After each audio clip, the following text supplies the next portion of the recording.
The views, comments, stories, and opinions shared within this podcast are my own or those of my guests, and in no way represent the views of the company or companies that I or we work for. All stories, events, and tales shared within this episode may or may not have happened in the manner in which they are told. They may or may not have even happened at all. The details have been changed to protect the innocent and the guilty alike. This is Squawk Ident.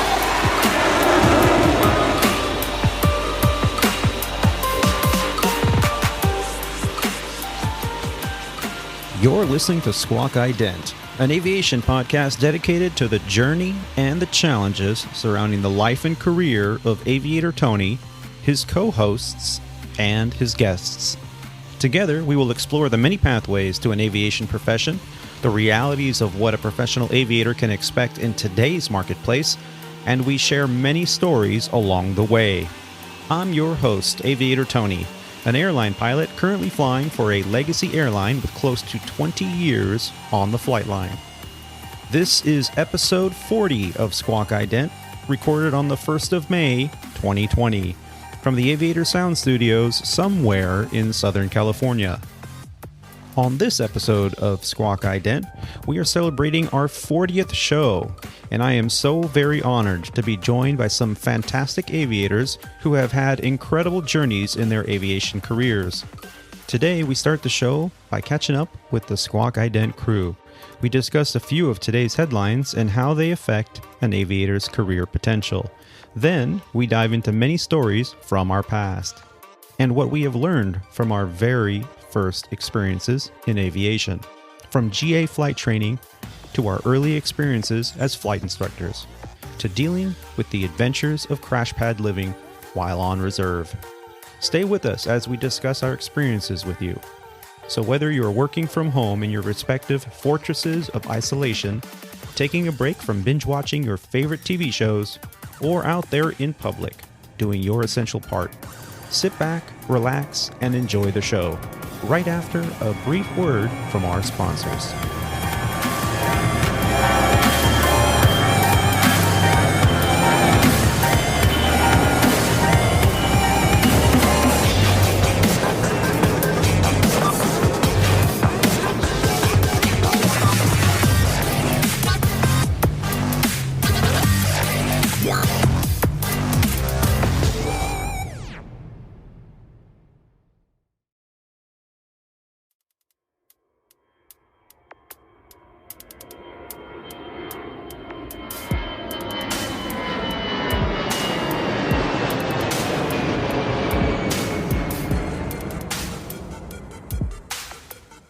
Ladies and gentlemen, welcome back to the show. I would like to start off by taking a moment to recognize all of the frontline professionals out there, the medical staff across the U.S. and around the world that continue to sacrifice their personal safety and well-being in order to care for our friends, our families, and our neighbors. Thank you for all that you do. From all of us here at the Squawk Ident family to yours, now let's get started. Joining us on the show today is co-host here on Squawk Ident and currently a DFW-based 737 pilot for Legacy Airlines, the name we use here on Squawk Ident as an alias to our employer. From his fortress of isolation in Flower Mound, Texas, where he has just returned from a nice 3-day trip sequence, he is a former international and professional racquetball champion, a member of the 9G Club, an AMP and avionics tech, and an RC aircraft commander. He's also a pickleball master. Help me in welcoming back to the show, Rob D. Rob, how the hell are you? Hey, what's up, Tony, man? I love that music. That's funky fresh. That's really cool, man. That's Thanks. it, man. Doing That good. is all you. So what have you been up to? Well, I actually just finished up a trip, which was kind of nice to get back out on the road and do some flying, which I really didn't do too much. I'm sure we'll talk about it a little later on in the show. But now just trying to get things done while I can and enjoy the time with the family. So that's pretty much all I've been up to. Yeah, and that trip that you were on, it's nice that you were flying, and it wasn't butchered too much. I saw you only had a couple rescheduling of your sequence there. How was that? Yeah. Was that last minute reassignment, or were you aware of it? I was aware of it, so it wasn't too shocking of a trip. trip. I knew what I was getting into, and it was really easy. I mean, I think I did 3 hours of flying in 3 days. So not a whole lot of productivity going on there, but surely was nice to just, kind of ease into a 3 day and enjoy some long overnights in a hotel and catch up on some Netflix and stuff. So it's not too bad. It got done. I was in the gate by 8:15 this morning and walking in the door by 8:45. So life is good. Yeah, and I see a nice clean shaven face there. That's a shame. But I'll be joining you here. I'll be joining you here in probably a few hours after the show. I've got a trip coming up. You wait till you have to shave that thing off. It's gonna hurt. Yeah, I am. Whenever I have vacation or I have like a week or two off work, which is not uncommon every few months, I do just enjoy not having to shave every morning. So I have some, pre-shave lotions and aftershave and conditioner because I've done this before, but yeah, me too. Love it. Well, also joining us on the show today is another exceptional aviator and co-host here on Squawk Ident. He joins us from his palace of education and shenanigans from somewhere in San Diego, California. He is a professional CFI, II, MEI flight instructor, a former Embraer 145 airline pilot, a King Air instructor, and a corporate pilot as well. Please help me in welcoming back to the show, Captain Roger. Captain, how are you? I'm doing all right, Tony. How are you? It's good to be back. Yeah, it's good to have you. So it's been a while, almost a week and a half since we last spoke. How have you been? It's pretty much been a lot of same old. I kind of liked your Palace of Education comment there. There is a lot of that going on. It's not easy. For better or for worse. I had a little bit of a blow up a few days ago with my son, actually, which is a little surprising. Oh, wow. Apparently trying to teach your soon-to-be third grader his times tables was just a little bit too much for him. So yeah, a lot of that. I skirted the law a little bit for the first time, and I actually went out and saw one of my friends. Actually, a couple times when we played a couple board games. I know, people are making faces at me, but we wore the appropriate masks and gloves, and not really, but we all seem to be surviving so far. Yeah, you maintained your distance and no one around you was going crazy. Yeah, we maintained our personal bubble space. But that was nice to be able to do. I haven't done that it's been going on 2 months now. Well, it's important just to get out and do something different, even if it was just for a couple hours. So yeah, and it really is. It's important to get out and but no flying in the time frame. I have not done any flying. I did get another update, and it does look like we have a couple things that are coming up over the next 2 months. So, I'm glad that Rob D got his 3 hours of flying, and I'll probably get about 3 hours in the next 2 months on myself. So, I'm feeling pretty good about my productivity as well. Yeah. Yeah. That's great. That's great that you're up, at least having that opportunity to get up there pretty soon. Yeah. It looks like in the next couple of weeks, we should be getting back to at least something and getting back into the airplane. So that'll be nice. Yeah, for sure.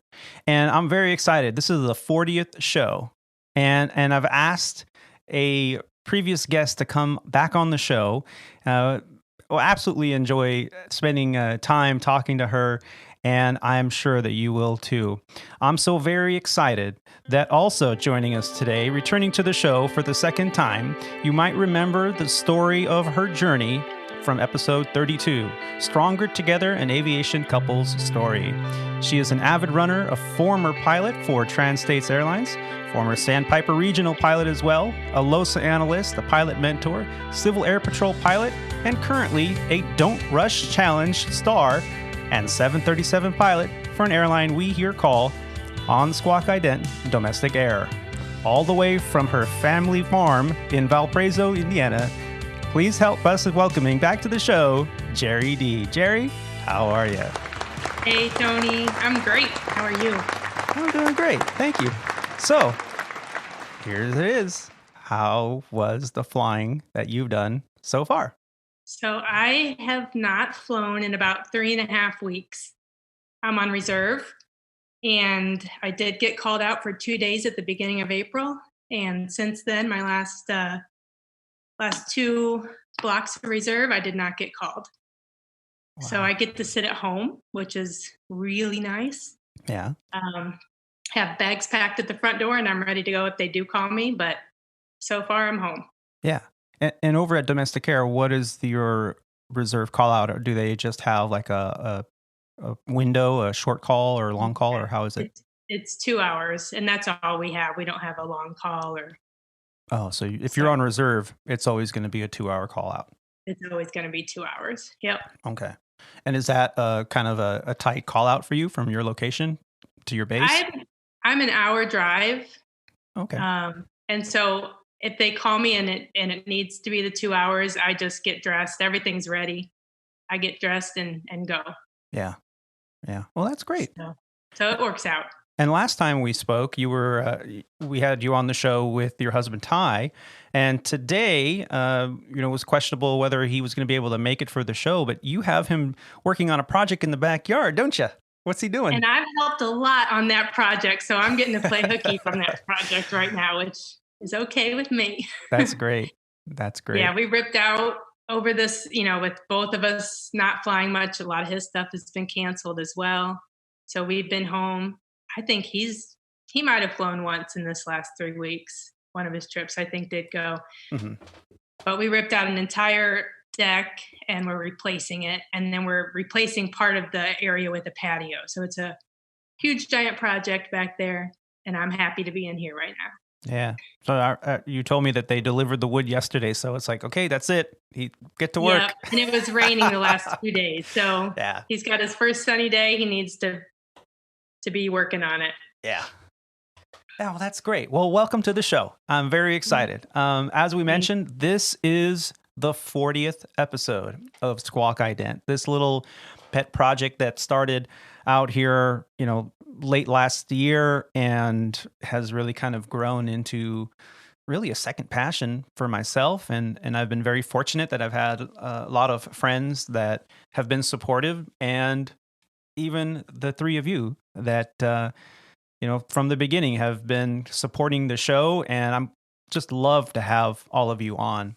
So let me just start off by saying a big thank you to you, to all of you, and to all of the listeners out there for taking the time to listen and to hopefully be entertained enough to keep on listening and subscribing to the show and sharing the show with friends and leaving reviews and things like that, because all of that just helps bring Squawk Ident out there to the world.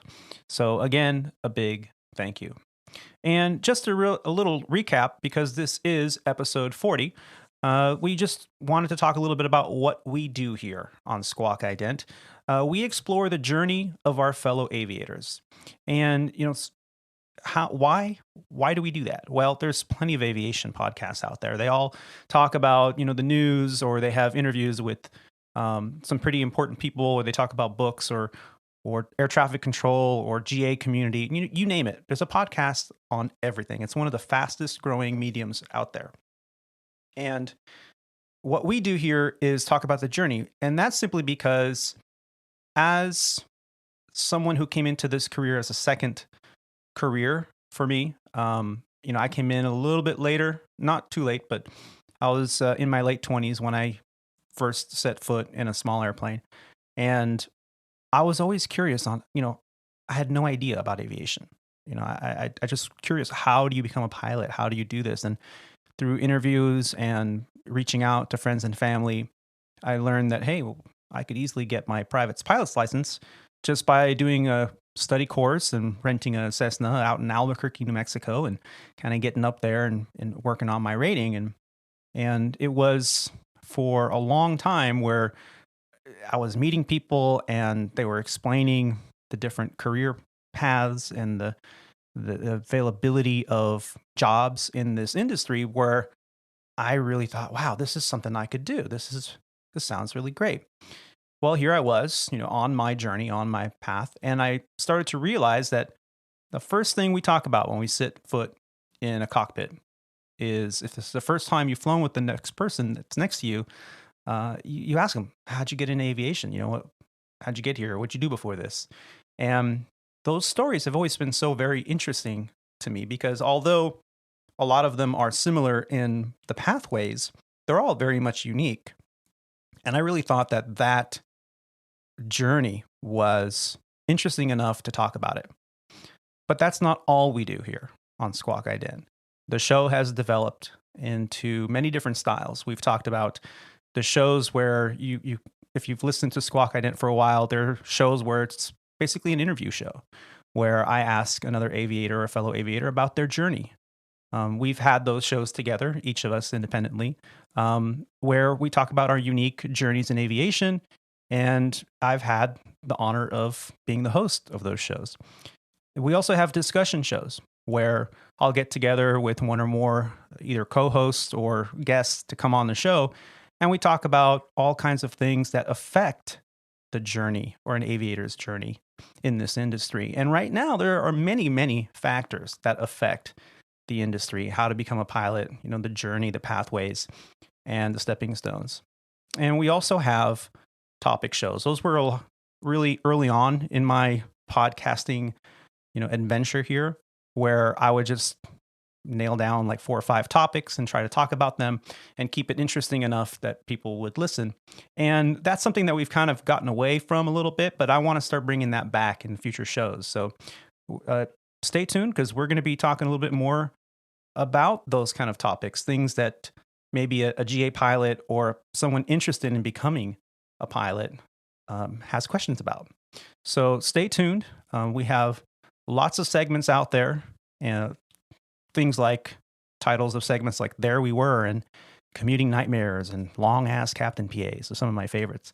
So this is what Squawk Ident is all about. It's what it's kind of grown into. And this is what we're going to try to do with future shows, is bring them all in together.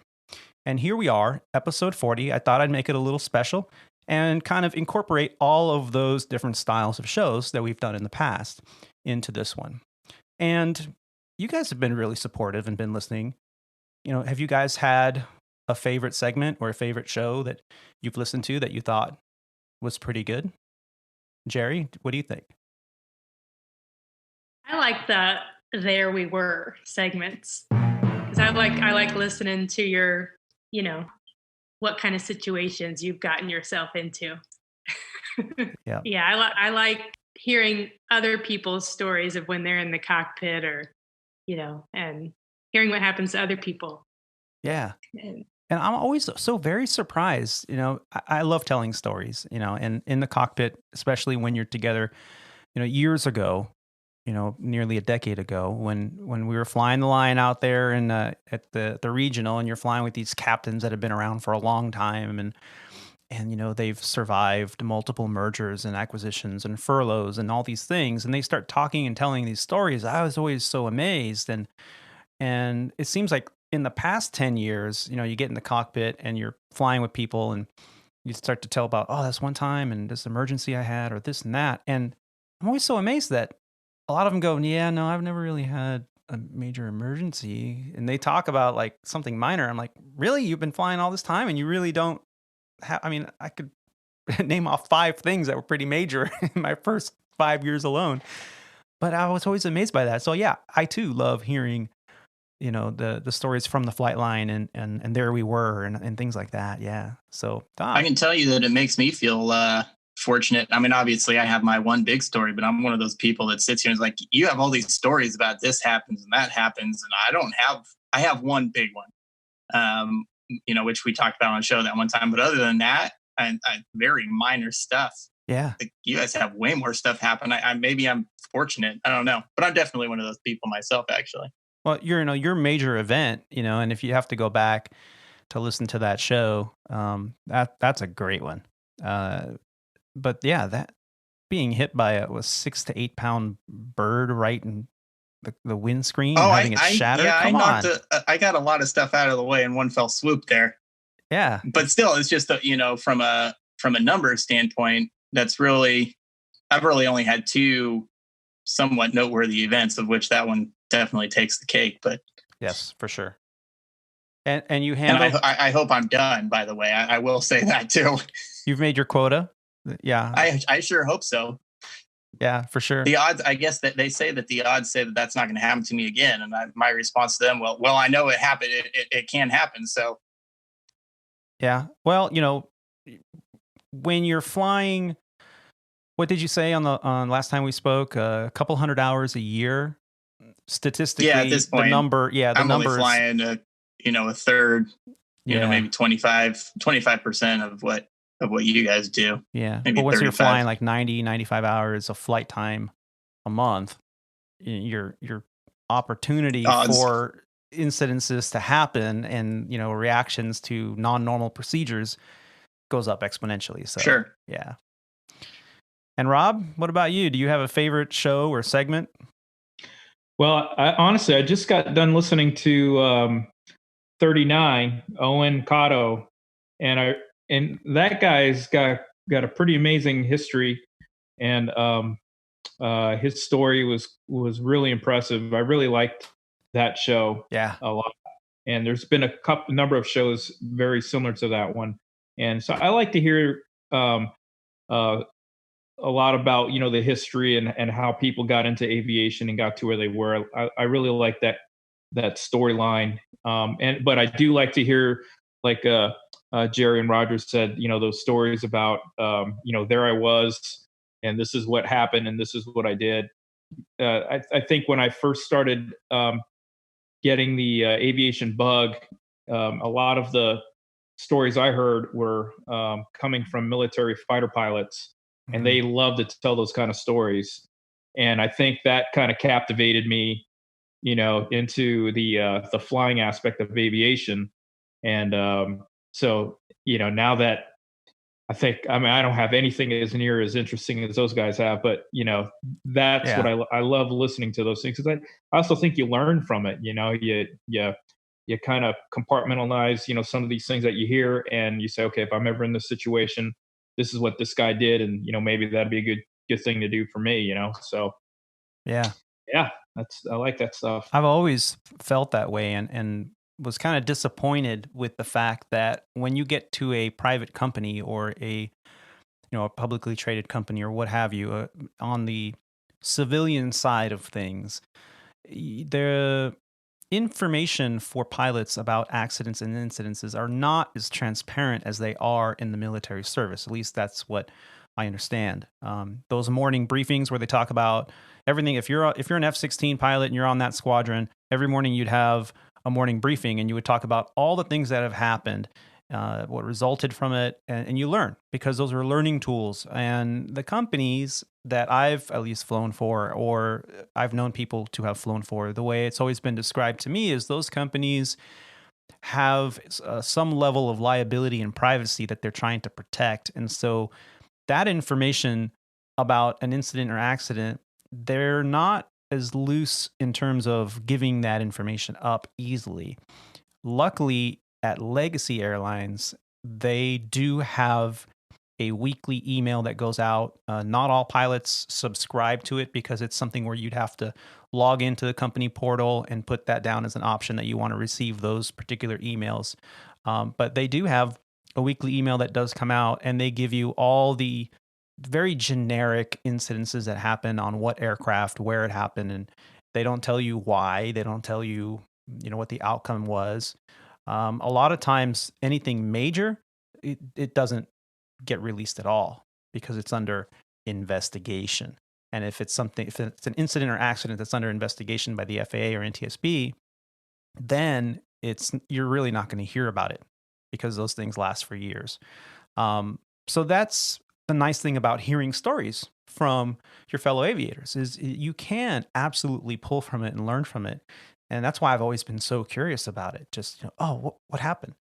And, we've only scratched the surface here with the show on telling stories that I've heard. And I'm sure you guys have all heard some great stories as well throughout the years. So, but in today's show, I really wanted to inform all of those future aviators out there, or all those aviators that are currently not flying and don't feel like picking up a news media or newspaper, I should say. I'm aging myself, newspaper.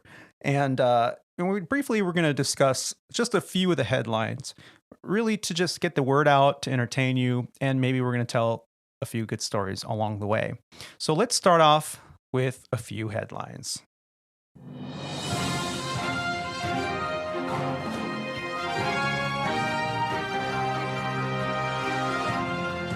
So, the first one that I would like to talk to you guys about, I don't know if you have seen item A here in the folder. Hoping to avoid virus warhead, pilots' unions want masks mandated on airplanes.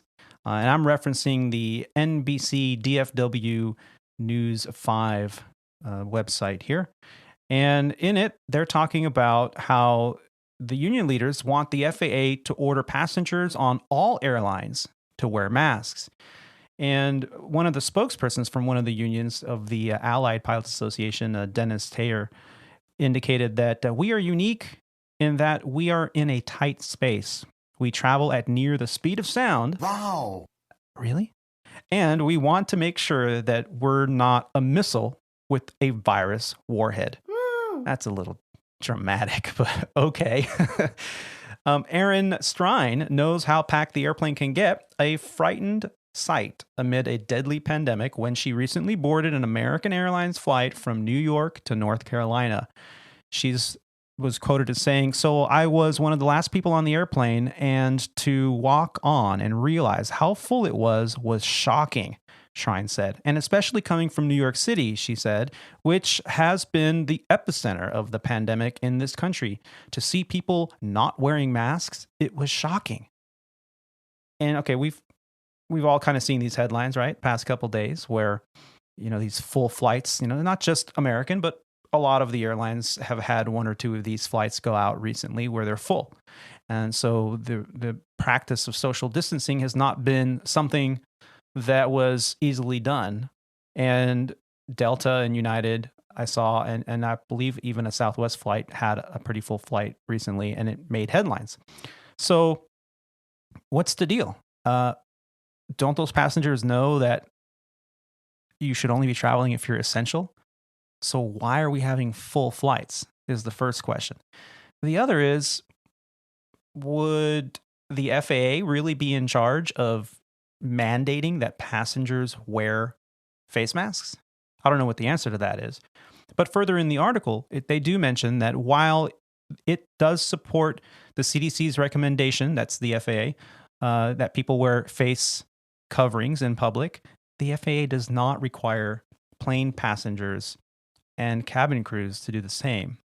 And it's because that is the CDC's realm. The FAA doesn't have jurisdiction to mandate that people wear face coverings. In a statement to NBC5 Investigates, an FAA spokesperson said that the FAA has statutory authority and responsibility to promote the safe operation of civil aircraft. The FAA is not a public health agency. Nevertheless, the agency did say that it was working with health authorities to issue the best guidance for flight crews. At the time of this article, there were no mandates, at least with American Airlines. However, that has changed. And Rob, did you see the latest company email there in reference to mandating that flight attendants must wear face coverings as of today, May 1st. And passengers are now going to be required to wear face coverings starting, I believe, on the 7th. Good news, everyone. I did. I saw that. And the flight attendants this morning were wearing their face masks on the first flight out of Tulsa. Yeah, as you know, you hardly see the passengers get on and get off the airplane, so I didn't really notice too much. I didn't take notice of the passengers if they were wearing anything. I know some people were, at least on some of my deadheads the other day. Mm-hmm. But yeah, there's seems to be half and half with people wearing them and people not wearing them, and then the people that do have them may not be even wearing them when they have them. You know what I mean? Right. No, or they could wearing be, them incorrectly where their nose is completely Exactly. out of because it's Yeah. hard to breathe. Yeah. And I know Roger loves hearing this kind of stuff. They have debates at their Yeah. family dinners since he's got the Yeah. medical profession in the family bloodlines there. So, it's interesting though with everything with these new mandates and stuff though. It's kind of I'm kind of curious to know, if the company is or companies are requiring passengers and of course a cabin crew to wear these face masks.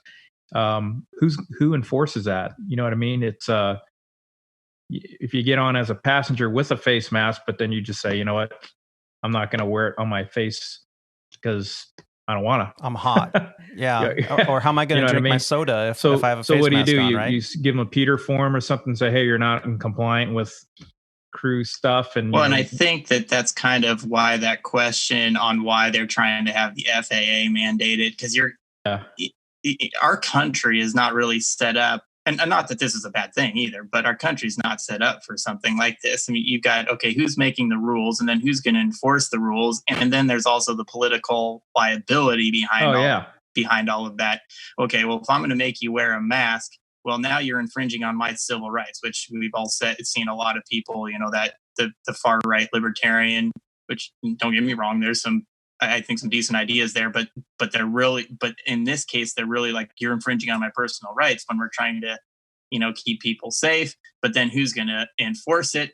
You can't make me, or I can't get on the airplane unless I put the mask on. But then once we take off, what are we going to do? We're going to turn around and lose more money because I decided to wear my mask the wrong way. I mean, the whole thing, I think that the airlines are kind of, they realize that they don't really have any authority over anything like this. But if they have the backing of the federal something, whether that's the CDC or the FAA, then at least they kind of have well, I can't take more than 2 carry-on bags on the airplane. Well, why not? Well, because the FAA says so, and that they can stand firm on that. And I think that's where some of this stuff kind of goes a little crazy.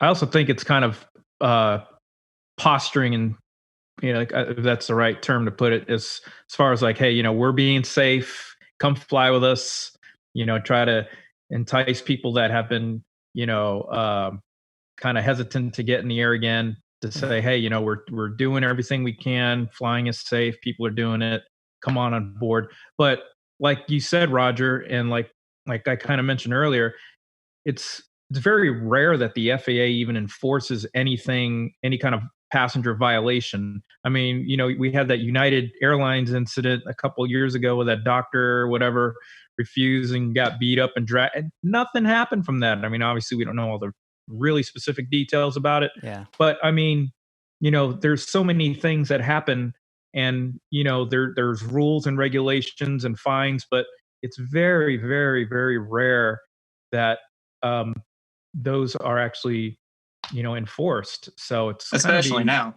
I mean, who wants to find somebody and during the midst of a crisis the entire world over? Yeah, is going through. How many memes have you seen lately on the socials indicating, we're letting criminals out of the prison system because we don't want them to catch COVID-19, because so we're trying to practice social distancing from people that are, not serving their full term of their crimes, and yet we're gonna fine people and put people in jail for not, social distancing or wearing a mask or being out when it's kind of ridiculous. But I think it is posturing. I think it is trying to put yourself in the light that, hey, we're doing everything we can.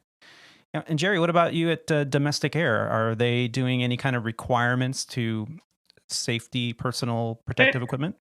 There's no requirements as far as I know, and I haven't refreshed. I've been off the last couple days. Yeah. I haven't looked at the newest stuff. I go back on reserve tomorrow, so that's my homework tonight. But yeah, they hadn't been requiring it. Are the companies or the chief pilots' offices handing out face masks to the employees and the pilots and whatnot prior to your trip? Yeah. They're handing out face masks. They've got thermometers in the crew rooms if you want to take your temperature before you go to work.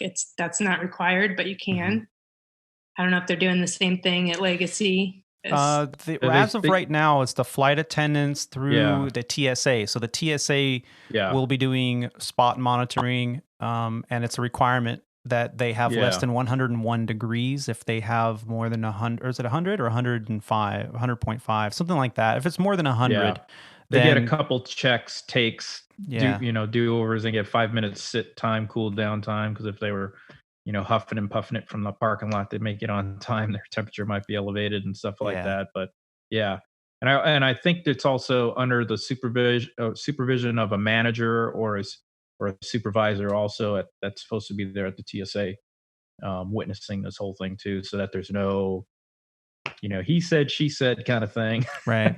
But also the pilots aren't required to have their temperature checked through the TSA, which to me is kind of, why would you check the cabin crew and not the flight deck crew? And for me, I think we're all kind of in the same boat. Pardon the expression. We're all up there together. We're all in the same hotel van. We're crammed into a hotel van, maybe sometimes 6 or 8 of us. Talk about no social distancing whatsoever. That's okay. But, I think what's good for one should be good for all. If you're going to require flight attendants to take their temperature check before going through TSA, then you probably should take mine too. And I'm more than willing to do that. And if I have 101, so I get to stay there for the day. Who cares, right? So yeah, I could see that coming, it coming to that. And I think, all the flight attendants I've seen, at least now it's been 3 weeks ago, but they were all wearing masks. But I can't imagine wearing one up front though. It's going to be hard. And I was going to ask Rob, were you wearing a mask on the flight deck this week? No, I wasn't.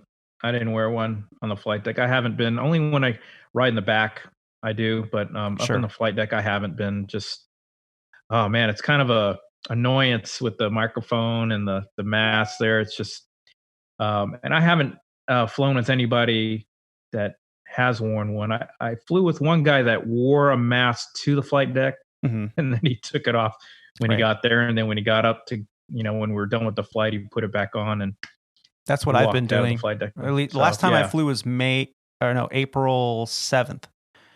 So thus the facial hair. That, hey, if I don't have to shave on my days off, I don't usually shave. Normally it's like a couple days of stubble.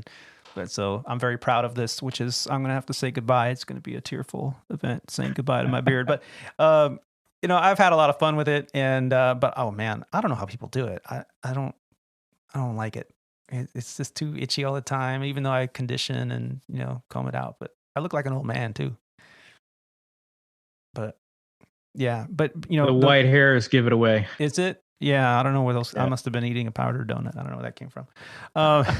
So the thing, I was doing the same thing. I would wear the mask in the airport. I think the last overnight I did was Las Vegas.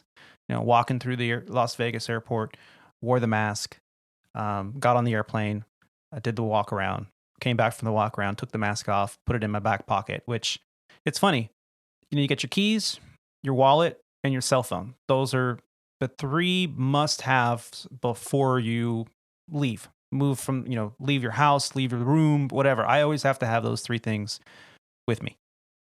And now I've got a 4th in my back pocket. And the other pocket, now I've got a face mask, because if like last night, I took the girls out. We went to Baskin Robbins to get some ice cream. And I couldn't go in the building unless I had a face mask on, because in California, you cannot go into a grocery store or whatever's open for essential services. You can't go get to the ice cream parlor and get ice cream without a face mask on. And of course, ordering was fun. The lady, she's like, "How can I help you? How can I take order?" And of course, my response was, "Yeah, I'd like a pistachio almond cherry nut, please, with what? What, 2 scoops or 1 scoop? What, 2 scoops on a waffle cone? What? On a waffle cone? Okay, so you want it on a sugar cone? No, a waffle cone." So then you take the mask off and you go, "I said a waffle cone." I got kind of a similar funny story about that this week when I was deadheading the number 1, which is the one of the 4 flight attendants in our company, working first class. That young fellow was Asian with a seriously thick Asian accent, and then he had his mask on. And a lot of communicating when you have somebody with a really thick accent, sometimes you have to like read their facial expressions and lips to kind of understand what they're really trying to say, even though they're saying it in English, but it's so, you need subtitles there when you're talking. So this person, this flight attendant had their face mask on, and a passenger walked on and didn't really know where they were sitting, kind of elderly. And so she asked him, "Hey, where am I sitting again?" And he's like, and she's like, "What? Bunch of chickens out here." Say it again. I can't hear you. I can't understand you. Oh man, it was a fun interaction for a little while there. And I'm just like, I gotta start recording this stuff. Just put it on your phone, record it, and we'll look back at the Christmas party and laugh. It sounded like the Peanuts, the teacher, teacher. That's what Roger sounds like when he's trying to teach his kids. It's like, okay, now times tables. That's what they hear. Yeah, exactly. Yeah. So what do you think? Do you think it's a good idea that the certain airlines are now requiring the face mask, or do you think it's kind of just posturing and trying to appease the public? I personally think that it's a good idea, but it doesn't have anything to do with the airline aspect. I think one of the things we would be better served to do as an entire population is to wear a mask out in public. Again, because it seems with this disease that so many can be asymptomatic, and if that keeps you, maybe, who knows what the mask is going to catch from your nose and mouth, but when you're going to cut down probably 90% of that, you could probably, I would guess, probably cut down on a lot of transmissions. Yeah. And so it's like I say, I don't think it has anything to do with the airlines. It's just something as a general population, I think that we would be better served to do. And I think that might come out as a strong recommendation as we start moving into society trying to open back up again, just because that's a fairly simple, even if it is, somewhat uncomfortable. But if it really can cut down on transmission, I think that, everybody wants to get back to normal, and that might be a good, strong first step. Yeah, for sure. Yeah, and the funny thing is, someone had posted something the other day, and my daughter saw it and sent it to me. And she thought it was hilarious, and it said, "Okay, let's get rid of all this confusion with the mask. Okay, here's an analogy that works. Two naked men are walking down the street. If one of them pees on themselves, the person passing by probably going to get pee on them, and that's pretty gross, right? You've got to be kidding. So let's say the man that's walking down in pees is still naked, but the person passing by, which let's just say it's you, is wearing pants on, and the man pees. Odds are you might get a little bit of pee on your pants, and it's gross, but it's probably not going to get on your skin. You disgust me. And if both men are wearing pants, and the person that walks down the street pees his pants, and you're wearing pants and they're wearing pants, you're not going to get any pee on your pants. And most likely the pee isn't going to leave the man's pants. He's just going to be all wet. And as kind of gross and childish and disgusting as that analogy is, it really does kind of sit well with how wearing the mask can absolutely be effective from getting a virus. It's not really you getting it, because if the guy that has the virus breathes, coughs, and you walk by or walk through that breath, then you might get it on your hand, your skin, your face, your nose, your ears, your mouth, whatever, because your eyes aren't covered, right?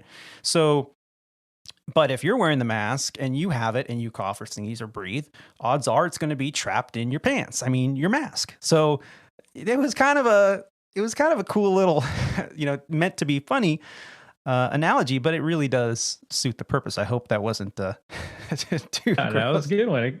I understood it. You talked at my level. Yeah, I saw that too. I learned something.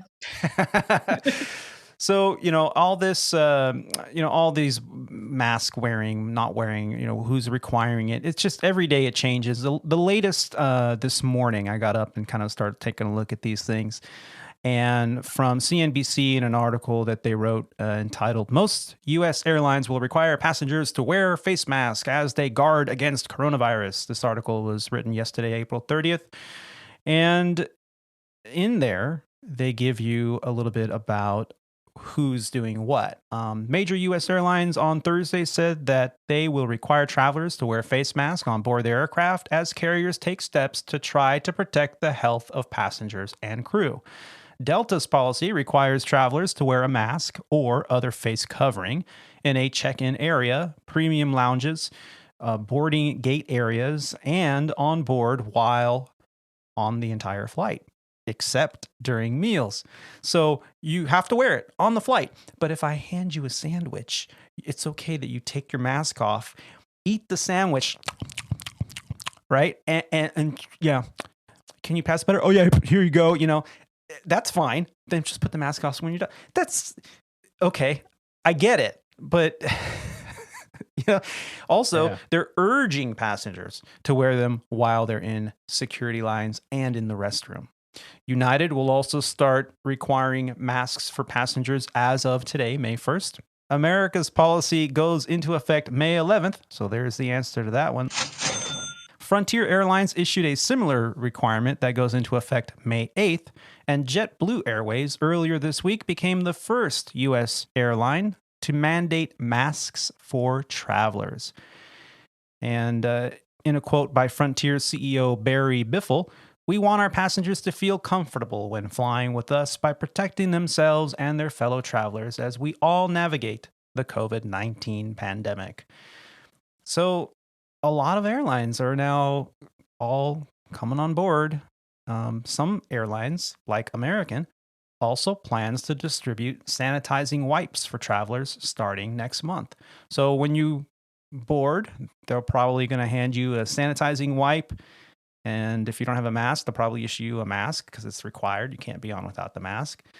And they're going to expect you to wipe everything down and seatbelts. And question is, are we still going to have cabin cleaning if all the passengers are going to do it for us? Absolutely. I think it goes back to what Rob was talking about before about the optics of everything. There's no way that anyone's gonna get away without doing a nose to tail cleaning as frequently as everybody's gonna demand it, just for, if nothing else, because for optics.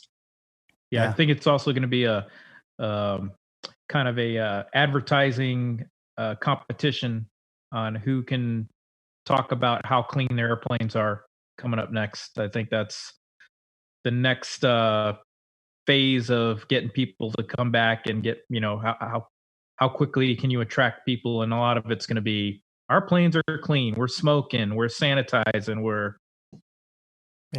giving you wipes, we're giving you masks, we're giving you this. Yeah. And really, that's really what it comes down to is, hey, look what we are doing, and so you're safe. When you fly with us, you're safe. I'm actually curious to how JetBlue is doing, because I know their corporate headquarters and I think their biggest base is New York.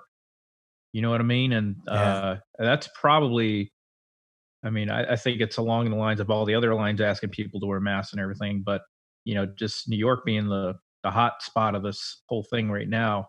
I'm wondering. You don't hear too much about them in the news, but that they've got to be having some, pretty big, like everybody, but, problems with this whole thing because a lot of their stuff is East Coast based out of New York, Yeah. Yeah. And if any JetBlue pilots are listening and would like to send me some kind of feedback or information, please do so. You can DM on most of the socials or just go to the website, aviatortony.com, and send us a message. We'd love to hear from you. Well, let's move on to number 5 in the news folder. And really shocking to hear this yesterday, that some more breaking news that American suspends all regional operations out of Miami International Airport. This is huge. As of May 7th, they're going to temporarily, they say, suspend all air travel. You can find more information about this in an article from thejetset.tv, in an article published a few days ago by Bobby Laurie. American Airlines plans to suspend all regional operations out of Miami effective May 7th for at least a month. This will apply to all regional carriers. The news of the suspension was first reported to Envoy Air employees on Wednesday. Envoy Air is a wholly owned subsidiary of American Airlines Group, operating more than 185 aircraft on 1,000 daily flights. Around 6 p.m. Eastern Time, Republic Airways informed their crews of the regional suspension as well. This is. I heard Republic also furloughed 58 of their pilots yesterday or today. Yeah. No, I hadn't heard that. Yeah. And hopefully this is only a temporary thing, but according to a lot of the analysts that are talking about, what are the airlines going to look like after this whole pandemic is not over. That's not the right word. But once we're out of the isolation phase of this pandemic, once we move on to the next phase, which is going to be the new normal, the new way of doing things, at least until we can either come up with some kind of vaccine or everybody gets antibodies and it's not an issue anymore. We don't see any new cases. But until we reach the other side of that curve that everybody is talking about, this is really going to be a leaner, smaller industry. So, even if they bring the flying back, how much are they going to bring back? And even then, how much is it going to be regional flying versus mainline flying? Because if you're a carrier and you have, let's say, a dozen regional contracts out there with maybe one or two wholly owns, the contracts are going to be the first to go.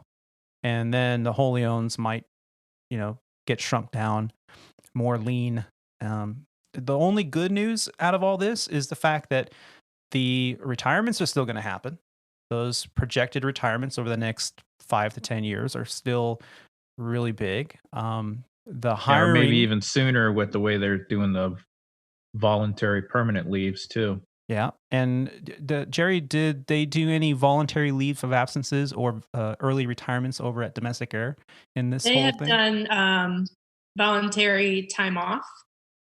They're still working on an early retirement package. I believe there's nothing official about that yet, but I think it's probably coming. But yes, we've had people take time off. Okay. So the time off is helping, obviously, because as of right now, #SaveDean is still very much in effect. And, yes, hopefully will be a positive outlook. So is Dean the most junior domestic air pilot? Dean is. Yes, okay. And we all want Dean to stay on. I think Legacy is doing the same thing with #Beckles, and he's the most junior pilot at the Legacy Airlines. We've all kind of dread this. The pilot group. Doesn't matter what airline you fly for, unless you're a cargo operator or a private operator like lucky old Roger there. You're really keeping a close eye on the industry because as of right now with bailouts and all that, it's all good. You want money from the government, great, but you can't lay off any pilots or employees. They can leave voluntarily. You just can't furlough them. But what's going to happen when those dates are, August 1st, when a lot of that bailout restriction is lifted? It's a big question. And although many of the CEOs out there have said, no, we're going to do our best to not, get people furloughed and on the street and whatnot. But if they have to, they have to. And that's really the big fear. So let's see what happens. And not only do these bases shrink and suspend operations, fleets are being suspended as well. There are aircraft operators around the globe parking aircraft in the desert. And Rob's holding up one of the many photos of just rows and rows and rows of aircraft. Just go on any medium, YouTube or whatnot. Yeah. Oh, Kansas it's amazing. City. It was Delta Airlines planes parked in Kansas City. It was, thank you. My daughter. Where's my brownie? Brownies as we, Where's my brownie? Do the podcast. Shake a leg, woman. We need more brownies. No. Ma, God, what's she doing over there? Anyway, yeah, it was really, really impressive and sad to see. And just coincidentally, I went from Kansas City, where all the Delta aircraft are parked, to Tulsa, where American Airlines has a lot of airplanes parked. And just to see them two combined in one day, I mean, everybody on the bus and the shuttle, and we're all Yeah. just like going, "Oh my goodness!"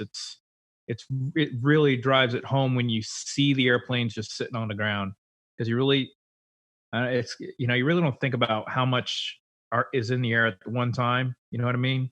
I mean, we know because they're we fly, but yeah, just to see them all on the ground in one spot at one time, it's like, man, these things need to be up in the air flying Yeah, and making they money. really do. And it like you said, it's one thing to see it on TV or to see it on the internet or YouTube video, drone footage of all these airplanes and stuff, which is impressive. I mean, all around the world, you can see drone footage of countless heavy and wide body international aircraft parked on the ground. Now, domestically, we're starting to see some of the smaller airplanes. Well, why do we see all these airplanes? Because in an effort to reduce our footprint in flying out there, these companies have decided to park airplanes. But they're not just randomly parking airplanes. They're parking the airplanes that, one, are not being used because of international operations being completely stopped right now. And two, they're parking aircraft that they had intention to retire in the near future. And those schedules have just been completely obliterated and said, okay, we were going to retire them anyway. Let's just go ahead and retire them right now. And that's exactly what's happened. I found an article that Legacy Airlines has officially retired the Embraer 190 and the Boeing 767 fleet, which were originally scheduled to retire by the end of 2020. So really, it's only about a year ahead of schedule. The airline has also accelerated the retirements of its Boeing 757s and the Airbus A330-300s. Additionally, Legacy is retiring 19 of its Bombardier CRJ-200 aircraft operated by one of their subsidiaries. These changes remove operating complexity and will bring forward cost savings and efficiencies associated with operating fewer aircraft types. Sounds very familiar. It will also help Legacy focus on flying more advanced aircraft as they continue to receive new deliveries of their Airbus A321neos and the Boeing 737 MAX and 787 families. So they've parked all these kind of the older aircraft, the aircraft that were scheduled to retire anyway because of whatever strategy the Legacy Airlines had. And it just basically happened overnight. What about domestic air? You guys operate one type of aircraft, which has been a streamlined model since its inception. So other than the MAX, I think that's helping us a lot as far as, we don't have to retrain anybody once things get, if things were shuffled, since we don't have to shuffle airplanes. But we do have quite a few parked. I think we're not quite half is the last thing I read. I don't remember the exact number, so I don't want to quote them, but it was up there. Out of the not quite 800, it was 300 and something that are currently. And that's a lot of airplanes to be parked. I mean, half the airplanes, that theoretically means you need half the pilots that you had prior to this whole mess. So, that's it for the headlines. We've been talking about it for longer than I thought, but I just wanted to get those headlines out there and kind of give everyone kind of a rundown on what we see as aviators out there for the industry. As the days roll into weeks and the weeks roll into months, we must not forget that this too shall pass. These headlines, while they are scary because of what they imply about the uncertainty of our industry, now more than ever, we need to be reminded why we became aviators in the first place, why many of us still look up to the sky and dream of someday soaring, or even why we must remember that all we have in the end is each other. Lately, in the show, we've been having guests on and we've been talking about programs like EAP, the Employee Assistance Program, the WINGS program that Legacy currently has, HIMSS program, or the Human Intervention Motivational Study. And you can find more information about that at himssprogram.com, and mentor programs, to name a few. Recently, a friend posted on one of the social media sites about the Suicide Awareness Hotline. And that really kind of shook me a little bit. I personally am not that type of person that would kind of think about those kind of things. I always kind of see the light, at least in my life so far. That I've been able to say that. I feel fortunate that I've been able to say that, but it kind of stops you for a moment to think, wow, are there aviators out there that have been thinking that way? And I'm sure the answer to that at some point is yes. So just be aware that there are hotlines and people always willing to help. And if you can help, or you haven't checked in on a friend lately, check in on them now, because now's the time, especially if they're in the aviation industry. They don't have to be a pilot. They can be anything in the aviation industry or any industry that's struggling right now. And just reach out and let them know that you're thinking about them, because that phone call could absolutely save a life. Yeah, you remind me of and since it's just so fresh in my mind, I just listened to episode 39 with you and Owen talking about that whole thing. It's a lot. It's a special lifestyle that we have, and you kind of get addicted to it, I guess, in some way or so form. I kind of can relate to you and to him, where you like to go to certain cities and go running or jogging or whatever it is, or go find a great barbecue place or beer. And that's kind of the allure to this job, and a lot of people look forward to that. And with things the way they have been, everything locked down, being restricted, it's very depressing to go out on the road now. I mean, there's hardly any socializing. I think things are taking a turn for the better right now, but up until this point, um, it hasn't been anywhere near what it used to be, and that can be very depressing for some people, and especially people who really use work to socialize and go out and meet new people or whatever. So they may be feeling that that downward spiral where hey, my life is not good, it sucks, you know and they may turn to substance abuse, alcohol, or even worse, like you said, suicide. So yeah, it's yeah, you should always make sure you're you know say hi to somebody and see how they're thinking or whatever. That way, you never know if they're right at that tipping point. You may bring them back on this side of the good side and say, hey man, let's talk. Absolutely. Pilots are supposed to be cool and collective under pressure. I mean, that's the persona that we're supposed to have, but we're people, we're human, and not just pilots, but anybody, not just the aviation industry as well.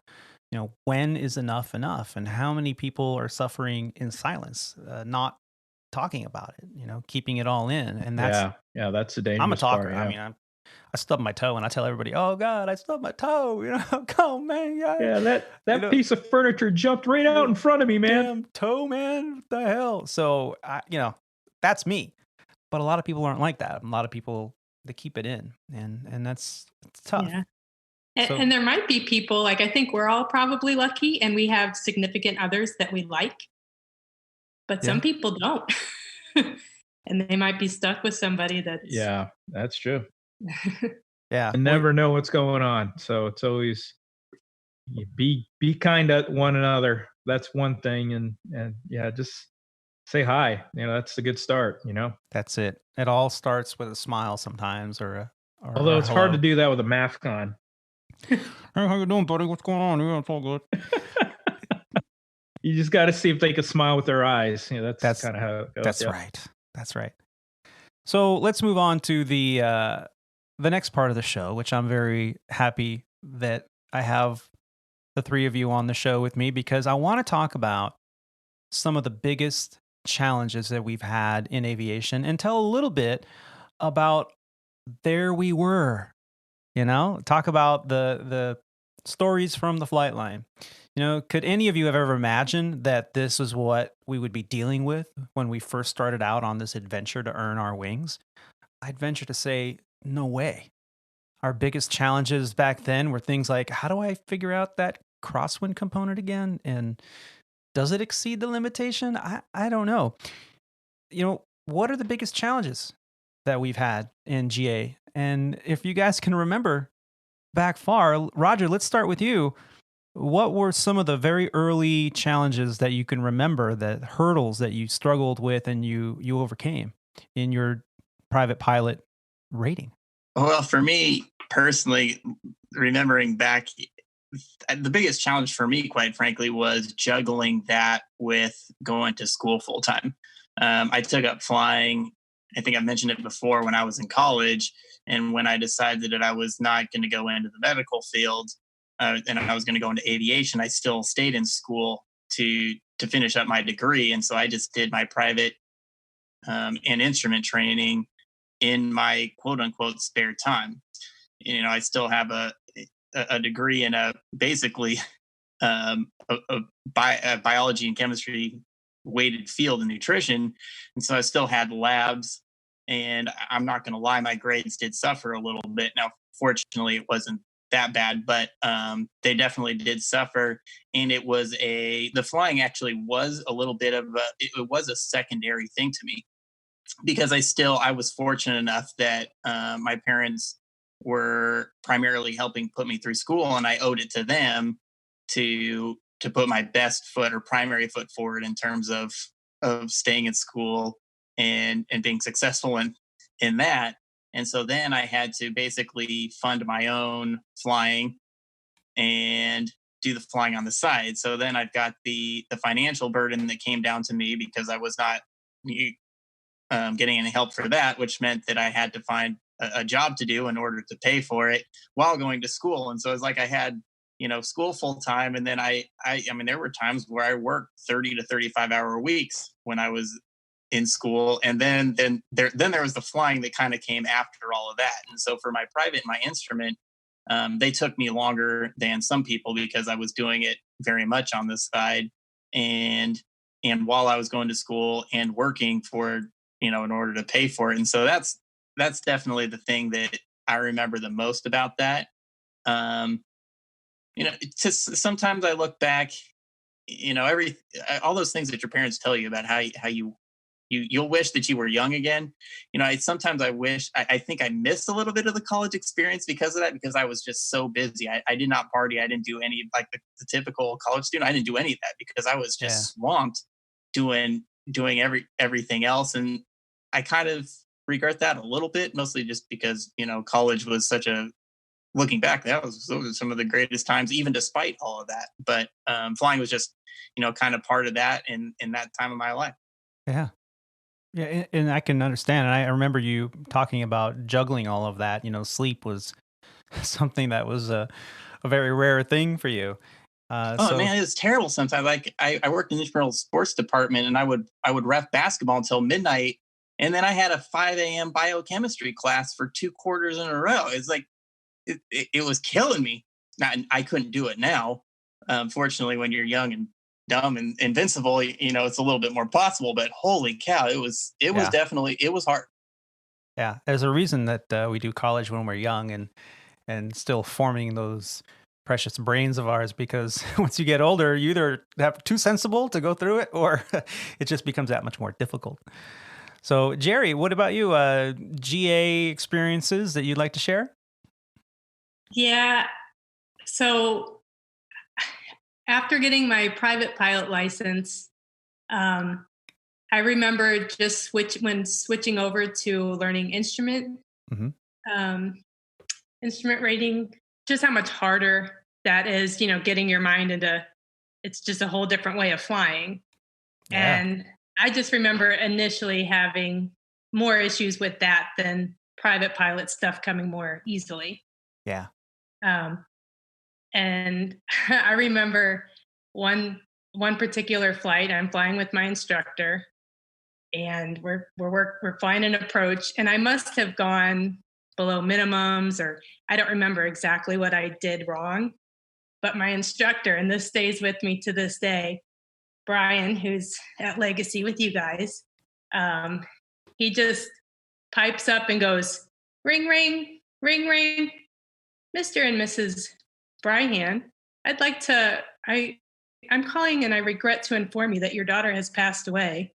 Basically saying I flew into a mountain or something along those lines. And that was like, yeah, this stuff is serious. Yeah, You and know, what it's was what the it purpose brought. for this? Why is he saying this to you in the airplane like that? I guess I think I just went below minimum. So what he's saying is you can't do that. Yeah, he's trying to convey the seriousness of being off on an instrument approach. It could be But fatal. she was very successful with. She remembers it even to this day. Yeah. Yes. It's funny how some of these times you're with instructors and they say things that are a little bit off the beaten path and not what you expect, and you remember them for a lifetime. Well, yeah, because you look back in your logbook and some of your flights, you're not going to remember all the, monotonous that you do over and over and over to get stuff right. Right. And some of them are clear as day, from what was 25 years ago. Yeah. So Yeah. that stuck with me. And I don't go below minimums. So that's it. Not even to take a look, see, nothing. Because you can always go around. That's right. That's right. When in doubt, go around. And your story reminded me of a story that I was told. I was flying with a captain back in my Sandpiper days, and she was one of the first captains that I flew with that was a woman that was my age or younger, that she didn't take shit from anyone, which is a common theme, especially with a lot of female aviators. Jerry, I know you're one of those individuals as well, because we've flown together. Right? Like when I got in, I was going to say, when I got in the plane with you. That's right. You're like, yeah, but no. But I flew with her for like a month, and I was shocked at how many people gave her a hard time because she was a woman, an attractive woman at that. And people were like, you're the FO? No, I'm the captain, ma'am. Oh, is it safe? And I'd look at them like, what? What do you, she's a cap. She's in charge here. She's an excellent aviator. And it just was always something. But she never let that get to her. And to get you kind of an idea of her humor and her personality, not only did she not let that kind of shit bother her, that she was telling me stories like, oh yeah, when I upgraded to captain, I flew with this Czech airman during my IOE, and everything was going great, but I got a little low on a practice approach. We were doing a visual approach, but we were using the ILS as a practice. And so we're coming in, it's a flight with passengers in the back. And he reached up and turned off both flight directors. And he's like, oh, let's just make this purely a visual approach. And this was her first visual approach straight in, not using guidance as a captain in the left seat. And as all of us have been in both seats at one point or another, we know that the sight picture is different, especially when you're new, and which your muscle memory and which hand you're using for what is very much new. And she tells me this story that when we flew together all those years ago, and she says, there I was flying along, and I guess I got a little low on the glide path, and it all looked okay to me, but it was a different sight picture for me. And as I continued down, the call outs were being made, and my Czech airman that was sitting in the right seat giving me IOE says, hey, and he used her name, we'll call her Susan. Hey, Susan, I don't want to say you're a little low, but I'm looking out my window over here, and I just saw 2 squirrels over here. She's laughing her butt off. She said she barely could land the aircraft, but she planted it, she rolled it out, and once they got off the runway, she looked at him, and she's just crying and laughing, and he's just cracking up because he made her laugh. And she goes, I'll never forget that. She goes, I just saw 2 squirrels over here. But yeah, it's those little kind of things that your instructor or someone will have said to you, and you'll always remember that. And so I guarantee you she'll never fly low on approach ever again. So it's amazing. These little stories and these little kind of tidbits that we share amongst each other, and you never forget them. Rob, your private pilot training was very unique. What struggles did you have? All of it. Well, yeah, it was pretty unique in the fact that I actually trained out of Phoenix Sky Harbor for my private. So my first introductory flight was going through the whole get the ATIS, get your clearance, call call metering, call ground, and go to two different ground frequencies uh, and I'm like, what? This is just to get out of the airport. This is crazy. Yeah. So Your a very lot of first it flight. was that was my very first flight. Your yeah. very first flight, you had to contact, and did the instructor take care of it all, or did he try to get you to do it? Well, he told me what to say, and I said it, and then Wow. yeah, I mean, I had a clue going into what I needed to hear, and because we kind of went over that during a ground school. And remember, my flight instructor was a person that I was good friends with before, so we had a lot of conversations, leading up to my first lesson. So I had a clue what I needed to listen to and hear, Yeah. and I've been listening to I had what do you call it, a scanner, and I would tune in the local frequency for tower and departure. So I'd listen to airplane stuff. I was pretty geeked out at that point. I'd listen to that stuff, just sitting out on the patio, having a drink. And so I just listened to it, just kind of, hear the lingo and hear the Yeah. cadence and everything like that. So Yeah. kind of knew what to get into. And plus I'd been in the military up until that point, and we had to learn how to communicate with air traffic controllers to move aircraft around the airport and stuff. So, I had a fighting chance when I first got on the airplane, but that was a lot, and I'm like, man, this is, here I am taxiing around with a lot of domestic airplanes, and America West was the big airplane, the other big airline at the airport at the time, and here I am in a little 172 SP, and I was feeling a little, overwhelmed and Yep. intimidated by the whole experience, and but you quickly learn from it. But it was a very very it was very evident to me that a lot of this aviation stuff is going to be learn by sipping water from a fire hose. Learn by fire. You're just gonna have to get out there, and you're gonna make mistakes. Hopefully they're not the descending below minimums and seeing squirrels and Well, and all that stuff. We were VFR. Yeah, always VFR. Yes. That kind of stuff. But that was one of the challenging things, and just operating in and out of the Bravo. And then I got the solo out of Bravo. I mean, we went to a small airport to get my solo endorsement, but then they had to endorse me to solo out of the Bravo airspace. And so, a lot of that stuff is I guess it's kind of standard, but there's not too many flight schools that just operate out of Bravo airspace. So that was Right. kind of unique at the time. And I take pride in it now because, that's what I went through.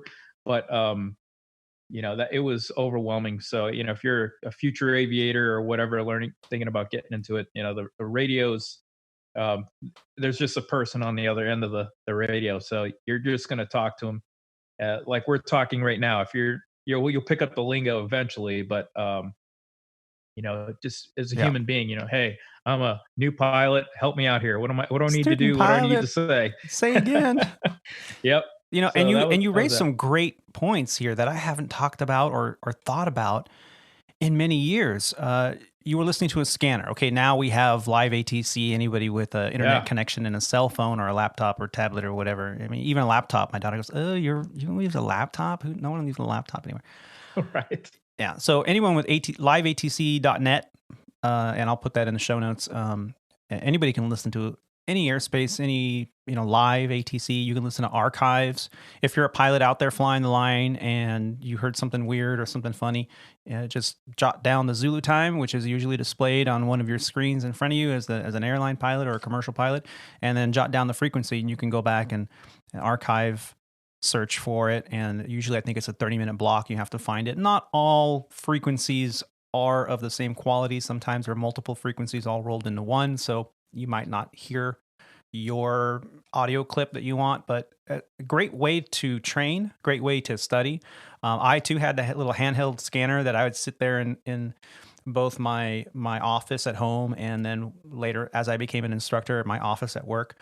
And I would have the scanner up, and if I had a solo student going up doing their 3 full stop taxi backs for their landing endorsement, I was sitting there on the sideline. I'd tell the tower, okay, I'm going to hop out. My student's going to do their 3 stops to get their endorsement, and I'd sit there with the scanner, and I was able to do that. I remember my solo endorsement was at an uncontrolled airspace tower, Class E for everywhere, and my instructor jumped out and had a little handheld, and he was talking to me, and I was so nervous. Okay, we're going back in time here, but I was so nervous that as I made this beautiful traffic pattern, came down for my very first landing right on the paint on the aiming point markers. And as soon as I touched down, I rolled for a little bit and then took off again.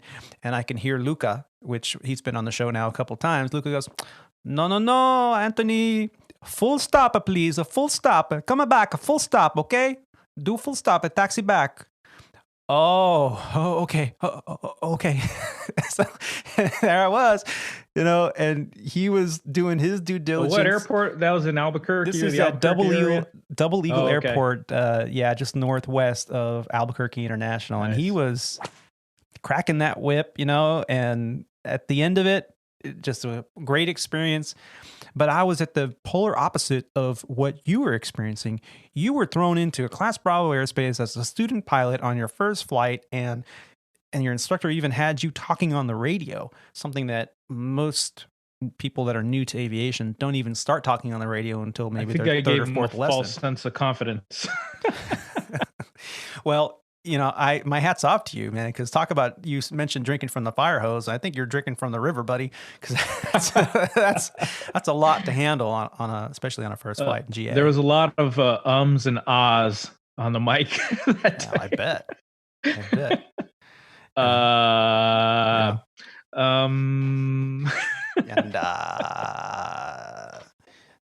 What? So aircraft calling, you got a stuck mic. Check your mic. Say again. Oh, stuck mic. We all know the stuck mic stories. If you want to know stuck mics, go to YouTube, search stuck mics, and there's really entertaining things that have been said over the years. I'm not trying to throw anyone under the bus. What airline has a tendency to have more stuck mics than any other? Delta. But it's very entertaining. Yeah. Did you hear that one where they're on guard? The new on guard one where they're going, you tune in 1215 and somebody goes, "Where is he? Where'd he go? Where is he?" And then of course somebody goes, "You're on guard." And the guy's like, "There he is." Thank you, ladies and gentlemen. I'll be here all day. Please remember to tip your stewardesses on the way out. So as we're talking about our very first, flying experiences, we've, connected our brain tissue and trying to get those neuro connections back. And I brought you back. Let's start talking about your first student as a certified flight instructor. Roger, you probably have the most experience of all of us with flight instruction, at least the most time under your belt, and probably some of the more scarier stories. But I'm not really digging for scary. I'm digging for just experiences with your very first student. So here you are, ready to go, gung-ho, happy to be now in the other role as a flight instructor, sitting in the right seat of a piston-powered aircraft. And you are given your first student. Was that at Tailwind Flight Center? That was at Tailwind Flight Center. I have done a fair amount of instructing in different capacities. I started at Tailwind, and then I've since done some other stuff. I don't actually remember. Some of the first things I remember actually, tie in with the program, mostly through you. I mean, my first time flying at Tailwind was with you in the airplane, and I had to do my checkout. That's right. You had to get checked out. We were coming back from Deer Valley, and what happened between Deer Valley and Chandler, I don't know. We survived though. We're both still here and we both still have jobs, so it couldn't have been that bad. The infamous Bravo corridor. through Phoenix Just- Sky Harbor's VFR Sure, corridor. I didn't know. Yeah. I didn't know anything about Phoenix. That was one thing that I also remember. When I first started instructing, I moved to take a job, in the Phoenix area at Tailwind Flight Center, and I didn't know anything about the Phoenix area. I didn't know anything about the Phoenix airspace, and so, not only am I trying to figure out how to fly the airplane and teach someone how to fly the airplane, I was also trying to figure out where the green fields, where's I-10 and where's the green fields, like where's east of I-10 and west of I-10 and the witch's hat and the something else and whatever. I still actually didn't make it out of there knowing where half the stuff was. Oh, really? Oh yeah. I pretty much stuck to, there were those two racetracks. They had a name, but there was a couple of racetracks, and then there was Firebird Raceway. I went south of there. Okay. So I got They were the North Test Track, or the North Test Track, where I think Nissan or Toyota or something. I used that a lot. Ransom. And then there was that little airport next to that. Oh, just south of. And just to the south and east of it. Yeah. Yeah, that was pretty much. And I mean, I got to know Maricopa, and a big mountain with M on it. It was hard to miss. But other than that, that's how I spent my first month or two, was trying to figure out the airspace. My first students, I remember, were actually the Icelandic guys that came over, and then flying them to Vegas and doing checkouts for them. Those were a lot of my first students. I flew with, another guest of your show, Jean Michael. Yeah. I flew with him within a couple weeks of showing up at Tailwind when we did a night cross country to somewhere. He might have been your first, he had been flying there before and been one of my students as well. But I think he was one of the first students that you flew with quite a bit, because I unloaded a lot because I was doing the assistant chief flight instructor duties a lot more. And, we had hired quite a few flight instructors. So I was kind of the chief pilot, and I were kind of unloading students to get them over to other instructors that were newer and that, they've been around for a while. That way, the kind of a student that had experience was going with a new instructor, so that the instructor didn't feel overwhelmed with somebody who had never been in an airplane before. And it wasn't until a few weeks later that we started, you would get a new student for the next person to walk in the door. If you're there. Right. And I remember that. And it just kind of, it just so happened that the way that one of my first students was a private, which he was a little bit of a challenge. He was actually military. He had been a navigator, and, oftentimes kind of made the leap from navigator to pilot, that he thought he knew a little bit more than he did. So there were some challenges with that. But as it was, a majority of my instruction became instrument. And I think that's where, I think more of my passion in instrument actually lies with the instrument rating. And, I don't know if I've mentioned it before. I actually taught at a college here in their 141 program, doing their instrument class for a few semesters also. And I think part of that, I'm just most comfortable with instrument. Maybe that's because I fly, mostly under IFR now. But just even in my basic instructing days, I did a lot of an IFR. I don't actually remember who my first solo endorsement was. Oh yeah. I remember there was a golf cart that we would go out there, and I remember being out there and watching, but I don't remember who it was. I don't even know if I could make a guess, to be honest with you. Yeah. Yeah. And the airport you had mentioned, the Casa Grande Airport in KCGZ. Not Casa Grande. It was it was a small, it's like Phoenix Air Park, or. Yeah, it's if you're looking at Casa Grande, it's west north of Casa Grande and north, west and north. Northwest of Casa Grande. I got to look at an area chart to remember the name of it, but it was actually really small. At the time that I left, the only thing they had was a runway and a gas tank there, so you could stop. I and never get gas. Actually stopped there. It was great for when you're over the North Test Track and you're doing simulated engine outs. No one basically was my out if something happened. That I know where there's an airport, and so that was my little area. I think you're talking about A39, which is Ak-Chin That Regional. sounds familiar. Yeah, they have. What is it again? Ak-Chin Regional. Yeah.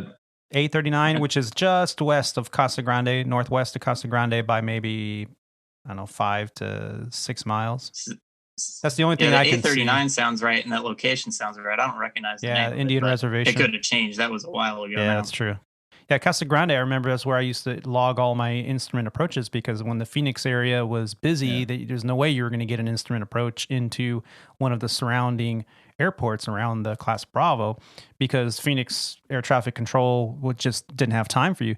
So what you did is, if you actually had IFR weather or IMC weather, I should say, in the Phoenix area, and you wanted to actually log an actual instrument approach, and you were in the south of the basin, you would fly south to Casa Grande, get on with Albuquerque Center. Albuquerque Center, those controllers get to log that they controlled you on an instrument approach, and the center controllers don't normally do that. It's normally the arrivals and departure controllers that are located usually in the metropolitan area. So the Albuquerque Center, if it wasn't too crazy busy, was always willing to have a Cessna 172 practice an instrument approach at an airport that is normally classified as Class Echo. So now I know that you just made that sound extremely easy, but the actual process of getting a clearance from the Phoenix Tracon to get there was a pain in the rear. Oh, well, A 123.7 wouldn't give it to you? I usually think that's the frequency. Trying to get up, because if it was actually IFR, because I think 123.7 is the south side of Sky Harbor, but trying to get out, like if you're on the ground in Chandler and you need to get a clearance through the Bravo airspace, you'd sit on the ground for 20 minutes, because God forbid there's a cloud in the Phoenix area for the Tracon guys. Yeah. Yeah, the mountains and everything obstruct their radar too, so I think that had a lot to do with it. And I think usually the conditions were just right where it was like 1,500 foot ceiling. So you could leave IFR or marginal, or leave VFR, marginal VFR with the tower, and then pick it up with Albuquerque Center as soon as you were outside of that 30 nautical mile ring. I know I've done that a few times. And then you'd hold in the stack over at the Stanford VOR, the TFD identifier. 14.8. Yep. Yeah, 14.8. You know it. And you'd sit there Stanfield VOR. You'd sit I'm pretty disappointed that you forgot the name of that VOR where we all stacked up over, though. Yeah, I said Stanfield, TFD. Okay. Yeah. Now, how many hours did I spend in there? And look up there's a Cessna. Too many. Look down, there's another Cessna. We're all waiting to do the same damn thing.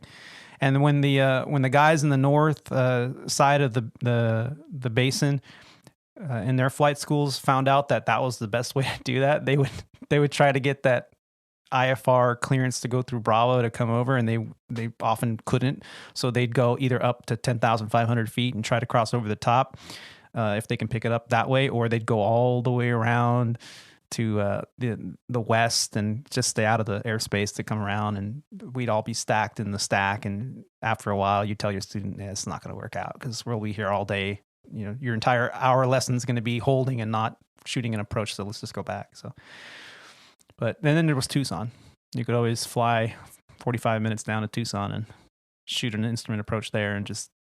What about Gateway or Willie? I used to go there all the time. Yeah, Williams Gateway was fun, but again, if it was instrument, you had to pick up the beginning of your approach with the Phoenix approach control, and if they were busy, you weren't going to get it. Did Gateway have an ILS on 3.0? Because I think they had them to 1.2, but I think that the traffic pattern they didn't like to do.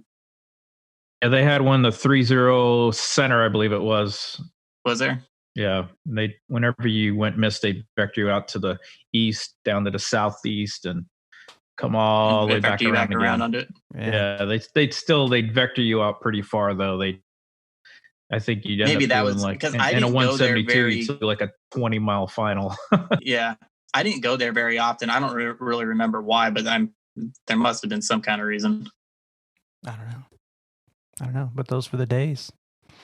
Yep. And Jerry, did you have did you recall your first student in all of this discussion here? I did. I remembered my first student, but what I didn't remember, without looking back in my logbook, which I did. Oh, sweet. I got my private pilot in high school, instrument commercial in college. And then I actually finished my CFI the summer after I graduated. Mm-hmm. So it's summertime. So I was taking my check ride back in St. Louis. I went to college out near Kansas City. So it's about a 4-hour difference. And I had a job waiting for me once I finished my CFI. So I took my check ride, and then my first student was the next day. So I must have driven. I must have taken my check ride. I don't remember this, but the dates, I took my check ride the one day and my first student was the next day. So, well, it was still very fresh in yeah. So I must have taken my check ride in the morning, driven the 4 hours, got some sleep, and got up and went to work. Yeah. So, but my first student, his name was Gary, and the airport that I instructed at was very small, Sedalia, Missouri, DMO, and it was uncontrolled, nothing like the stuff you guys were talking about. Could do whatever you wanted. We were the only 2 172s on the field, very few airplanes. Wow. So, and Gary had already been working on his private pilot with the instructor who I was taking their place. So he had been doing a few things. Looking back, I remembered, I didn't remember this, but I flew with him 3 times and then I signed him off to solo. Oh, wow. Because he had already done some previous stuff. So he was my first student and my first sign off. Nice. Yeah. And this is the stuff that we haven't really, I don't know about you guys, but I haven't really thought about this in a long time. And I was sitting there, after the show we did, episode 39 was a really great interview. Owen Koto, wonderful individual who I met years back. And just when he was telling me, I held positions in this department and that department and this department, I'm like, oh my God, you could be running this airline before you know it. And he looked at me and he's like, yep. It's like, that's, and hopefully someday that might be a goal for him, at least to be in a position to where he can make a difference. And he definitely well qualified and well deserved if that's what the future of his journey holds. And so I thought, okay, episode 40 is coming up. It's not it's not like episode 50 or 100 or anything like that, but it's a nice round number. And considering everything that's happening and all the things that we were talking about at the onset of the show and what really have been inundating all the podcasts about aviation lately, the COVID segment, and the furlough segment and all this stuff. And it's important. It's important to kind of talk about it. It's a kind of good to know what's going on in our take of it, especially for those listeners out there that are not in the airline industry and all they know is what they hear on the mass media or mainstream media. And that's got an accuracy rating that is very low. I'm not going to put a number to it, but let's just say it could even potentially be in single digits, or let's just say that. But they report on, one person reports it and everybody just reads what they wrote and reports it, and there's really no confirmation of facts. But a lot of the information out there is good, and we try to focus on that. And in thinking about it, I just thought, man, let's talk about GA stuff. Let's talk about when we were, with our first student or as our first student, but as is the goal of most aviators, and I don't want to say every aviator, because most aviators, it is always to move forward, to get a bigger airplane, to get a job making more money so that they can have a very comfortable career with good quality of life. And when retirement happens, they don't feel like they have to continue to fly to make money because financially they're not in a good spot. So you always want it to go for the better, bigger, brighter future, whether that's through cargo, whether that's through charter 135 op or private Part 91 op or an airline 121 op. And these are all parts of Title 14 of CFR, which is what the FARs are, the Federal Aviation Regulation, in the big book. And it kind of all explains it. We're not going to get into that detail, but we've talked about when we were first a student, we talked about our first student. Let's talk about our first airline job. All 4 of us have had that first Part 121 airline job. Roger, you started out at a company that we've talked about before, at ExpressJet. Is that your very first airline that you worked for? That was the first 121 airline that I worked for. Prior to going to ExpressJet, I worked at a Part 135 outfit, which they're very, very different. However, I only bring that up because I do think that it made it a lot easy. The transition was made a lot easier because I had been through a formal ground school, albeit not anything close to what ExpressJet was offering. But I did go through a ground school where we talked about in-doc for company procedures under a different, not just Part 91, but it was Part 135, which does have some additional rules to it. Along with the flight training, which with a check airman that was, at least somewhat structured. Again, not nearly to the extent of what the airlines are offering. But my first 121 job was at ExpressJet. It was, I do think, looking back, I'm almost positive it did make a big difference that I did have a little bit of prior experience to an organized, structured, quote unquote airline, even though I won't go quite that far. But it really, and I only say that because going through, and even in this episode today, you guys are talking about the fire hose that people always experience when they go. I'm not going to lie, I didn't really experience that when I went to ExpressJet. I think there was 32 in my class, and some of them had an easier time than others, and I never really felt all that much pressure. And so it was kind of fortunate. I remember my first flight, going fast is fun, but it also looks the same. That's the one thing that I remember. You go through the whole simulator experience, then you go up, you're with your check airman, and you do your first flight, and it all looks the same. Yeah. You're higher up and everything, but by the time you get up to 30-something thousand feet, it actually doesn't look like it's moving any faster than it does when you're at 3,000 feet in a 152.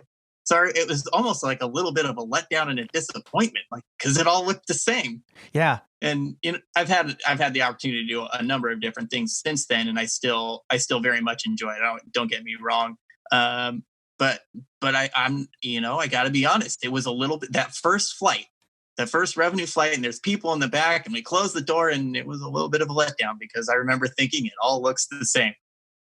Yeah. And to this day, I find myself, especially, prior to this whole reduction of flying, I primarily bid and was very fortunate to be able to bid here at Legacy Airlines.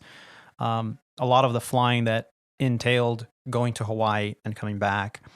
Sometimes it was just one leg out, one leg back the next day. So other times it was a 4-day trip that turned out to have a turn there on the first day with a local overnight, and then the next day you go to Hawaii and come back and red eye back. But regardless, I can't tell you how many times I'm sitting there, 37,000 feet, heading west, Mach 0.78. God, can't this thing go faster? What's going on here? It's just not fast enough. It's not fast enough. Yeah, because those numbers look so big, and you think back to your early days when you're going around and you're flying at 60 knots, and now you're doing 450, and it's still so slow. Yeah, it's like. Yeah. Well, until you're close to the ground.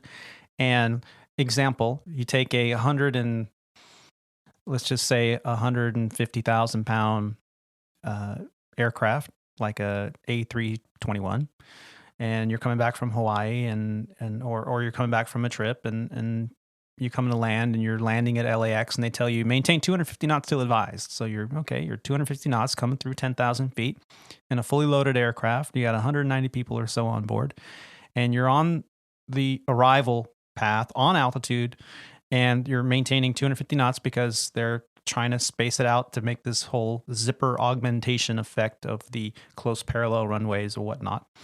And then they say, okay, you maintain 180 knots or better, you're cleared for the visual and contact tower at the outer marker. And now you're like, oh, I got to slow down. Okay, great. But I can't level off much because I don't want to end up high. And I'm too fast for speed brakes. Now all of a sudden, you're going too fast. Too fast for flaps. What am I going to do? Those speed brakes or spoilers are not really good at slowing you down, especially on a 3-degree glide path, it's not going to happen. So you can't get the flaps out. So you have two options. You can either level off, turn off the autopilot, or change mode, level off, go straight and level for a while, which you're going to end up high.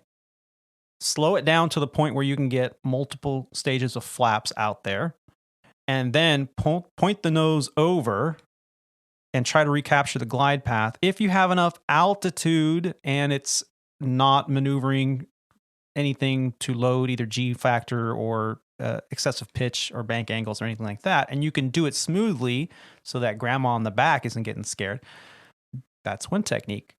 Then we have the rubber speed brakes. At least in the Airbus, 250 knots, maintain 180 or better to the marker, cleared for the visual approach, 25 left, gear down, gear comes down. Okay, now you got a lot of drag happening. The aircraft is slowing down. This is another technique. And now you don't have to really come off that 3-degree glide path.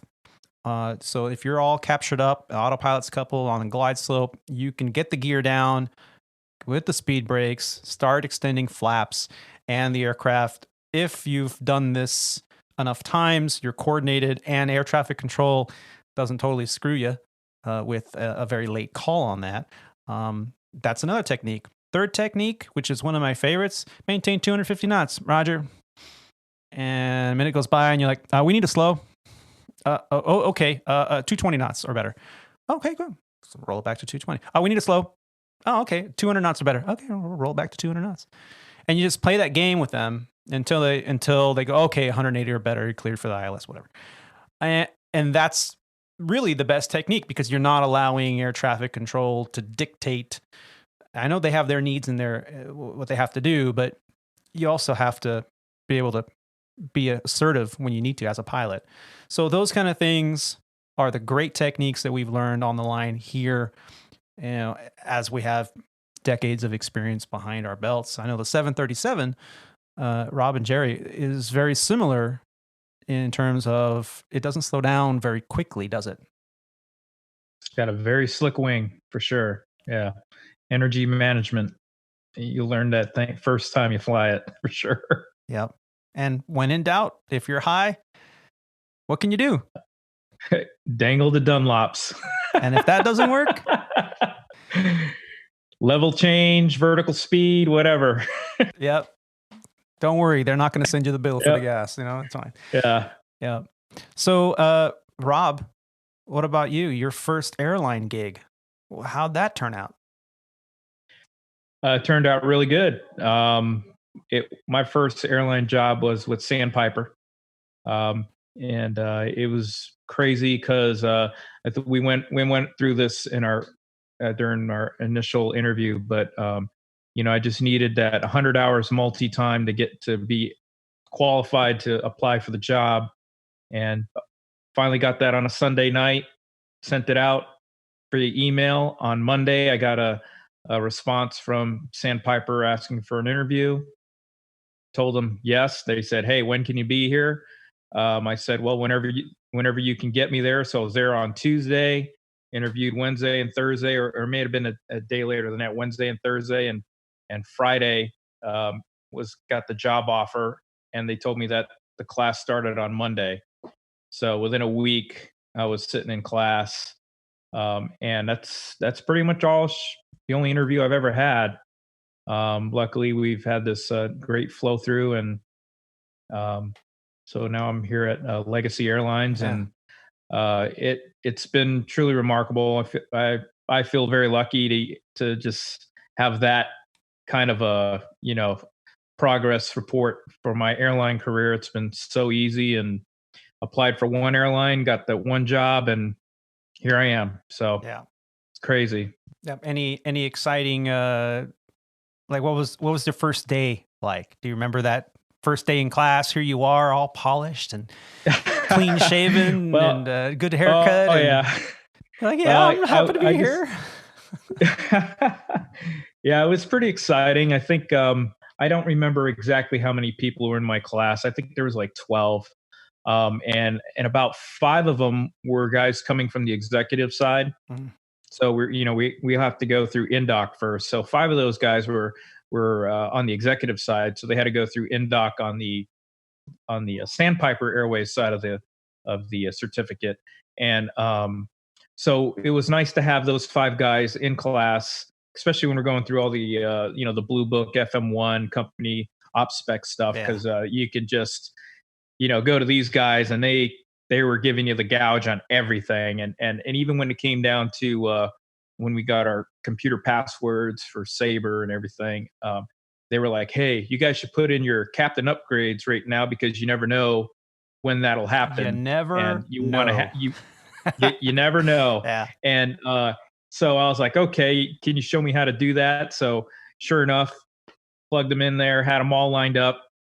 And about 5 years later, completely off my radar, didn't even know there was a vacancy bid out there, oblivious. I get a text message from a buddy. He's like, hey, congrats, Captain. I'm like, what's this guy talking about? He's an idiot. I'm not a captain. I'm still a first officer, Another text message later from another friend. Hey, congrats, Captain. I'm like, why are these people I think I was one of those friends. I kind of remember that. Yeah.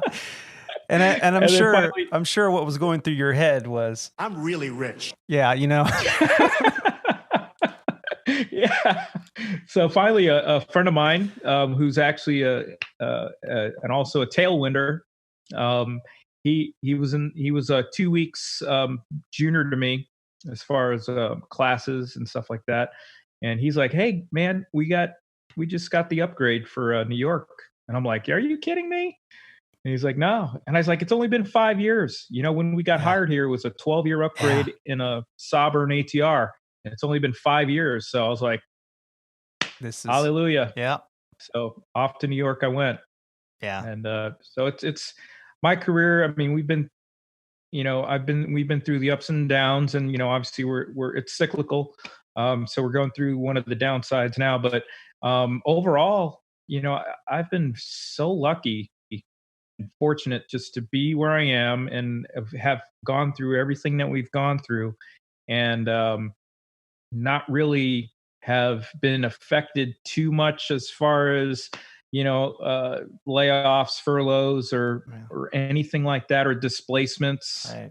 I mean, the only real displacement I had was when I was displaced out of Chicago captain to New York captain. It was just a base displacement.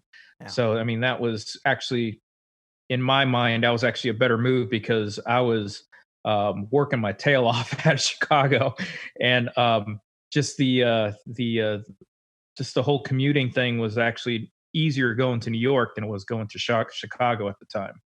So I was very happy to get that displacement, and so if out of the whole thing, I mean, my first airline gig has been awesome because I'm still here. Yeah. I'm still at my first job. And how rare is that? I mean, I'm in the same boat you are, and we were hired, and these captains were like, just wait, you're going to be furloughed at least 2 times, and you're going to be working at Home Depot for like 6 months, and your wife's going to hate you, and your kids are going to and I listen. I've listened to a little bit of Jerry's story and Roger's story, and it fascinates me, because I somewhat feel like I've been not neglected, but like I'm missing out on some of the other aspects of aviation or companies and stuff like that. And I'm like, man, I kind of wish I had that, but I'm not going to leave this gig to go do that. No.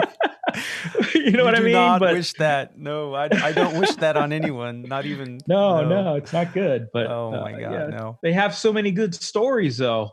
And, like we started off in the beginning, the storytelling is what kind of captivated me. So I'm just going to have to we go may create have stories, stability, a little less so maybe. Yeah. Well, yeah, very true.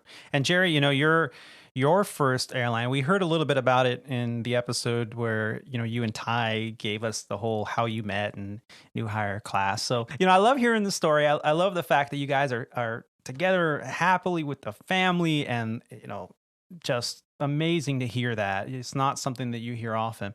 But let's talk about your first job and at an airline. How was that, other than meeting the love of your life? Right. How can you top that? Right. No, but it was fun. I had come from flight instructing for 2 years and flying single pilot 135 in a Baron. So I was so excited to get a job at an airline, and just going there. Not only was Tyler in my new hire class, but we became, the class was became best friends. Um, had a lot of fun, studied together, hung out together. So I loved it. I loved the whole thing. Before, I was kind of just on my own. I was the only flight instructor where I worked, and so it was a whole different, Yeah. just a whole different kind of way of working. And my first airplane was the Jetstream 32, which, if you don't know, it's no autopilot, no door on to the cockpit, no flight attendants, 19-seat turboprop, lots and lots of round dials up there. So a lot more work, a lot more going on than where I had previously been. Yeah. So I remember just, it was kind of overwhelming, but also lots of fun. We would fly 9 legs a day in and out of St. Louis to tiny cities, bringing 19 people at a time into St. Louis Lambert to make connections. Or Yeah. Lots of legs and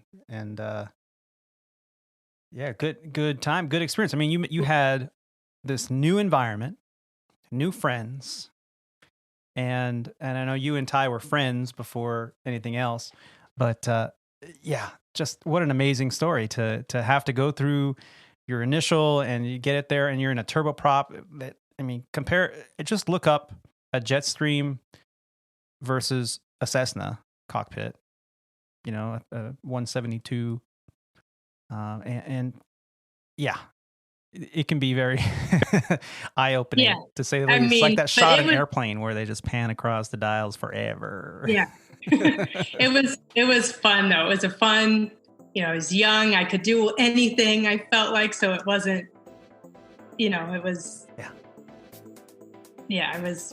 I loved it. Yeah.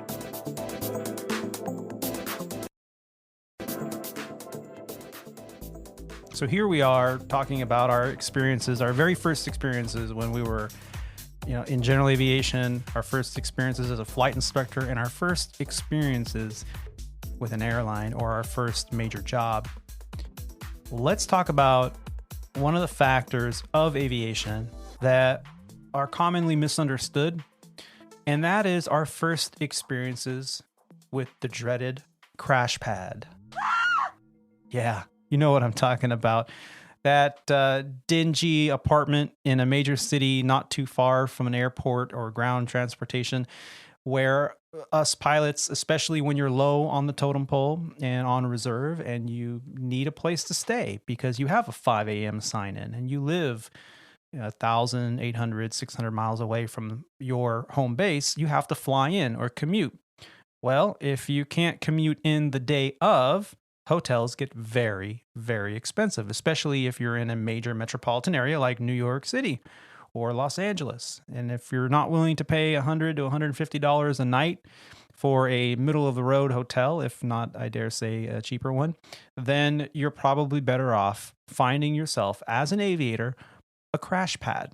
Now, a crash pad is usually an apartment of some kind, or a condo or a home or whatnot, where they put bunk beds in the bedrooms, usually 2 bunk beds or sometimes even 3, crammed into a small bedroom.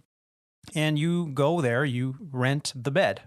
Basically, you're a temporary roommate. Usually 4 or 5 times a month, you find yourself having to commute in the night before, or maybe your trip ended late at night and after your last opportunity to commute home. So you need a place to stay. Well, to save the money, instead of spending $150 a night for a hotel, for about $200 or $300 for most cases, you can pay for a monthly spot at a crash pad. And that's what you do. You kind of all get together. It's kind of on an honor system. You get a key to the place and you go in, your bunk if it's a decent crash pad. There are some situations where it's what they call hot bunks, where you have to sign up or let them know you're coming, and then they'll reserve a place, and you bring your own sheets with you, and you set up a bed, and you basically a place to sleep, a place to crash. And then the next day you'd get up, you'd pack it all up, and you're off. You're on your way. Well, there's some nightmares out there that involve crash pads. Have any of you dealt with a nightmarish situation with your crash pad? Roger, let's start with you. I'm fortunate enough to say I would not say that I've had a nightmare crash pad situation. I've had 2 different crash pads, and they were on 2 very different ends of the spectrum. My first one was actually worked out pretty well for, mostly because of my situation. I was based up in the Los Angeles area, and I was living kind of in Phoenix and living kind of in San Diego. But I could kind of sit reserve when in San Diego. And so I didn't actually go to the crash pad very often. The guys in the crash pad I knew they were primarily very close to my seniority at ExpressJet. I knew them. Rob might be able to appreciate this. Also, we had actually 2 racquetball courts as part of the complex. And there was a guy that I could play racquetball with. And so sometimes I voluntarily would go to the crash pad when I was on reserve. Because I would get to play racquetball. It was a guy named Mark. And the complex was pretty nice. I knew most people there. Yes, there was some of the crash pad issues, I guess, shall we just say, that were going on there, but not that really affected me very much. But again, that's because I was kind of basically had this little golden triangle, and getting between Phoenix and Ontario, between, what was it? I don't even remember if it was US Air, America West at the time, and Southwest. I mean, I had 20 flights a day. Wow. And then I could go down to San Diego and drive it. And so it worked out pretty well. And that was a very different experience than after my furlough, when I went to Chicago O'Hare and got more of the typical crash pad experience. And I dreaded going there. That was very much like, in the lead into this segment, that's what it was. It was dirty. It was dingy. It was, mold in the shower, on the shower curtains, and who knew who was going to be there. It had this really funky smell from the moment that you walked in there, and it was fairly gross. Now, that being said, is that a nightmare? It wasn't. I don't know if I'd say a nightmare, because there are definitely stories that are worse, but it was definitely, I think it's pretty much the stereotypical crash pad. Dirty, dingy. Who knew who was going to be there? Who knows what the guys were going to be doing or what they were going to talk about when you were there? Yeah. I'm just not into a lot of that kind of stuff, and it was just not the greatest environment that I'd choose to spend my time in, I guess, is how I would just kind of leave that. Would you compare it to a college experience, maybe like a college dorm experience? Or it was way worse than a college dorm. Really? I mean, in a college dorm, you might have a small room, but you share it with one other person. Now you've got a small room that's got 4 bunk beds in it, and now you've got 8 guys trying to fight over the TV or what was going to be on TV. You have to cook your own food. If you're in a college dorm, food is a big deal. I mean, yeah, you're paying for it, but you could go down to the cafeteria and eat whatever you wanted, whenever you wanted, pretty much, and all was great. And you're only sharing with that one other person. And so for me personally, I there was a pretty big difference between in terms of some of the smells. Maybe, I guess there could be some of that. But again, cleaning a bathroom. In a dorm, you've got lots of people in a communal bathroom, except it's also professionally cleaned multiple times during the day. Right. There is no professional cleaning in most crash pads. Yeah. And pilots are not. They're slobs, a lot of them, especially, and mostly it's just because most pilots are guys, and guys generally are more slobs, especially when they're just staying at a place that's not their own and they don't really take any responsibility for. Well, they don't have their mom or their girlfriend or wife picking up after them. So yeah, I totally understand. That's true. They just also, they don't have a personal connection to the place because they have no financial interest in Right. it. And so, you just got a lot of people. And I mean, I would count myself included. It wasn't like I was lining up and volunteering to go clean the bathroom. And why would you want to? so Because it's not like your cleanup. It's like you're cleaning up after Correct. everybody else. But now you've got 8 or 10 guys who are all adopting that same mentality, and some of them are going to be cleaner than others, and things just get overlooked. Yeah. And I just don't think that, like I said, but multiple times a day, the bathrooms in a college dorm are going to get cleaned. You've got more people maybe sharing it, but it's also, I mean, it's cleaner. Right. They have people that take care of those kind of things. Correct. Yeah. And Jerry, did you have any experiences with Crashpads? Yeah, I had a couple. My most recent, when I was at Sandpiper, and to upgrade, I had to go to LaGuardia. And so I got a crash pad, which was not easy because being a female, there's some crash pads that only allow males. Ah, yes. So that was hard in itself. I found one that was one of the houses real close to LaGuardia. I could walk to the airport, which I loved because I was also on reserve. That's another terrible thing. If you're commuting on reserve and you have to sit in a city for 5 days in a row, you may or may not fly. So you can't afford possibly 4 nights of hotel. Right. So, so I found this crash pad, and it was one of those old houses, and they're neat. They kind of reminded me of a church when you went in almost, because it was stained glass and a big staircase that creaked when you went up it. Oh, wow. But it had a kitchen and a family room that everybody shared. And it was a 3-story house. So there were, I don't even know how many bedrooms, 5 or 6. But the 1 bedroom was just for females. And it had 6 beds, 3 bunks. And it had our own little refrigerator, microwave, and bathroom. So even though we shared the main kitchen and family room with everybody in the house, we did kind of have our own little bathroom. Yeah. Just be for the girls. Not as gross. Yeah, probably not as gross. So it was actually fairly clean.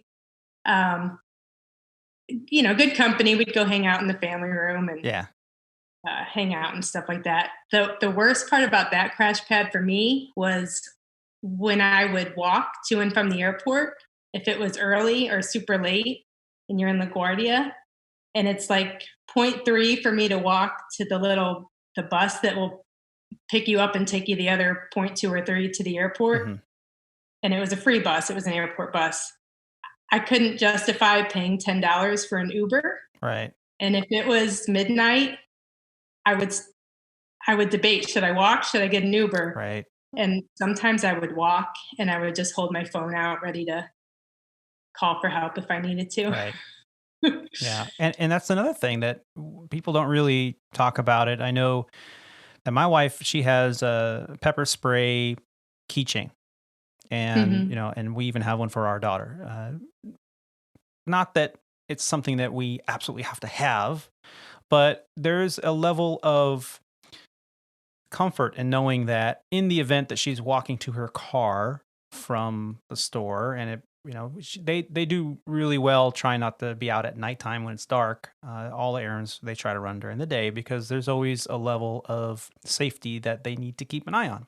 As women in society, that's very important. A lot of guys don't think about that. Unless they're in a bad neighborhood, and that's a different story, but just out and about. And a pilot can't have that. Pilot can't have some level of protection. They can't have, pepper spray or mace or something that they can have in their back pocket while they're walking through the streets of New York City and just trying to get to work in uniform.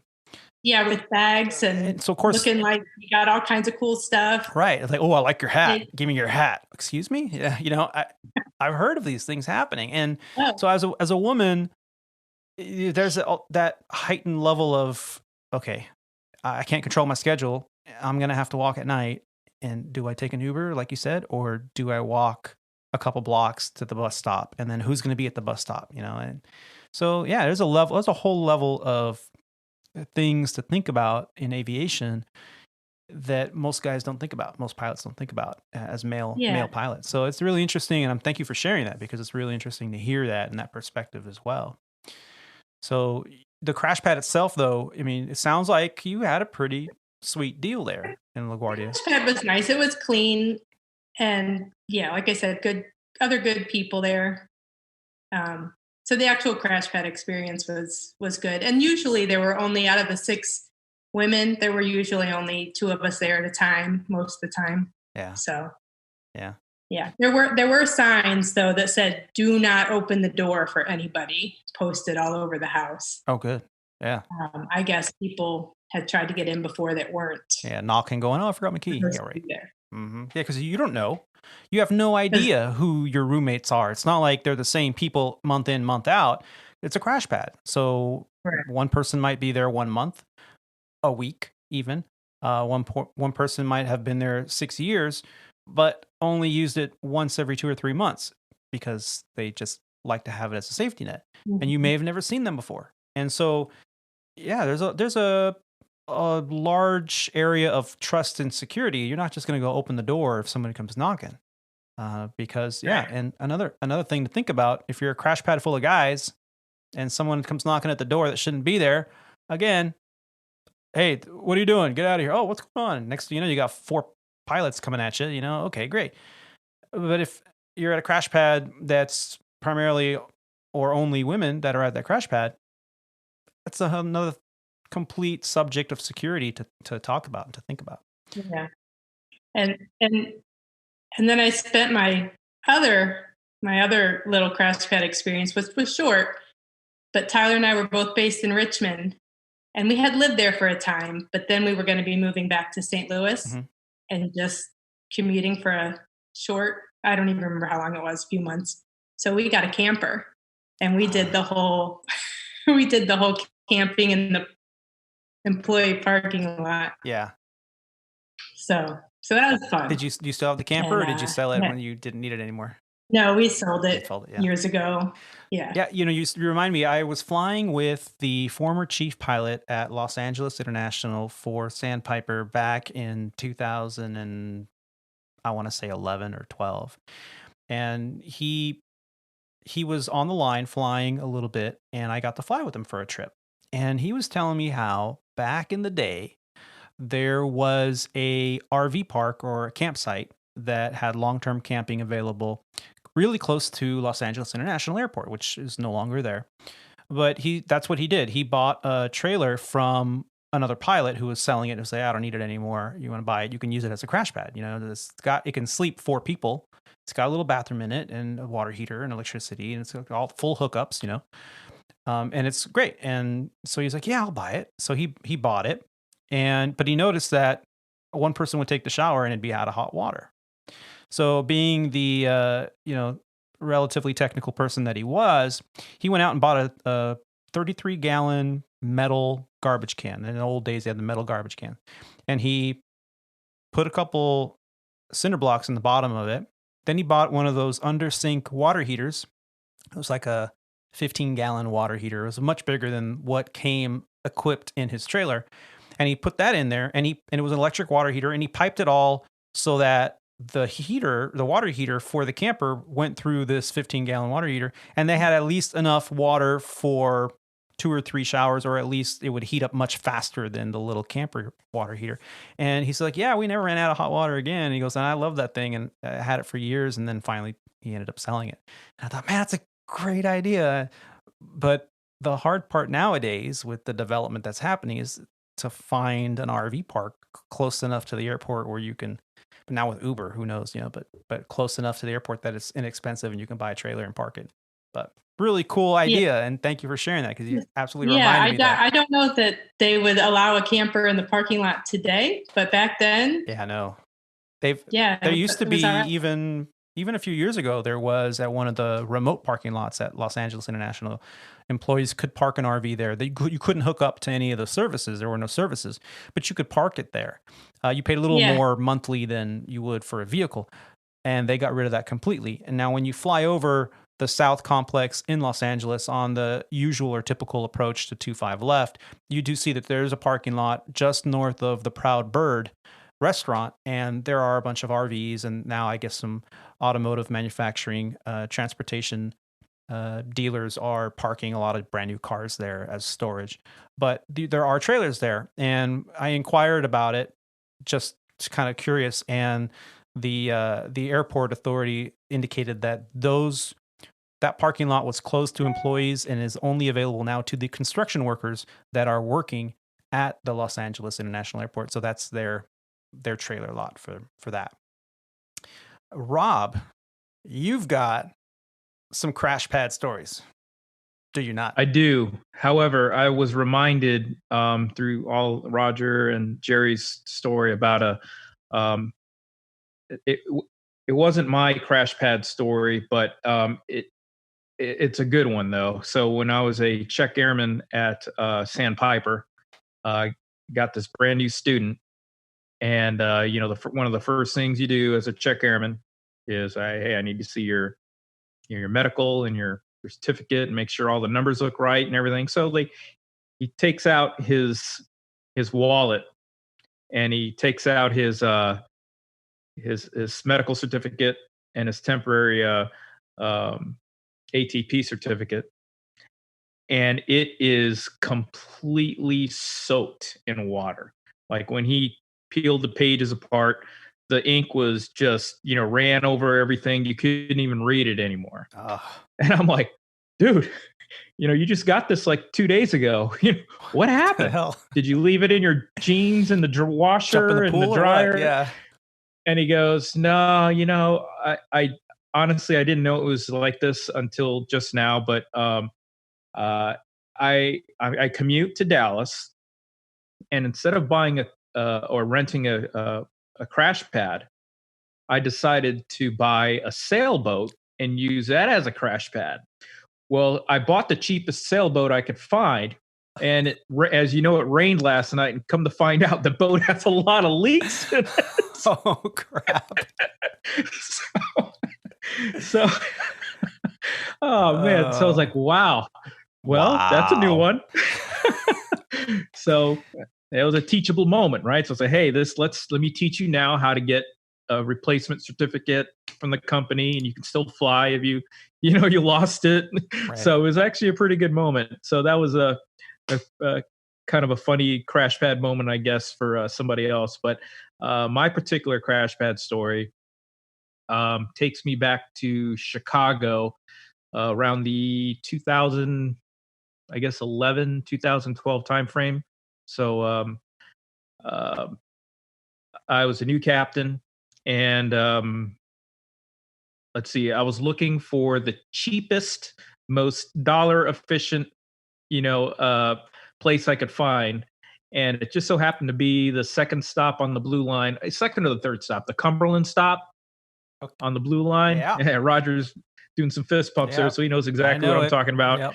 And Jerry looks like she knows what I'm talking about. But the second stop, and when I got off the train and started walking towards the direction of the crash pad, the area started to resemble, at least what in my mind I've seen in like movies, the projects.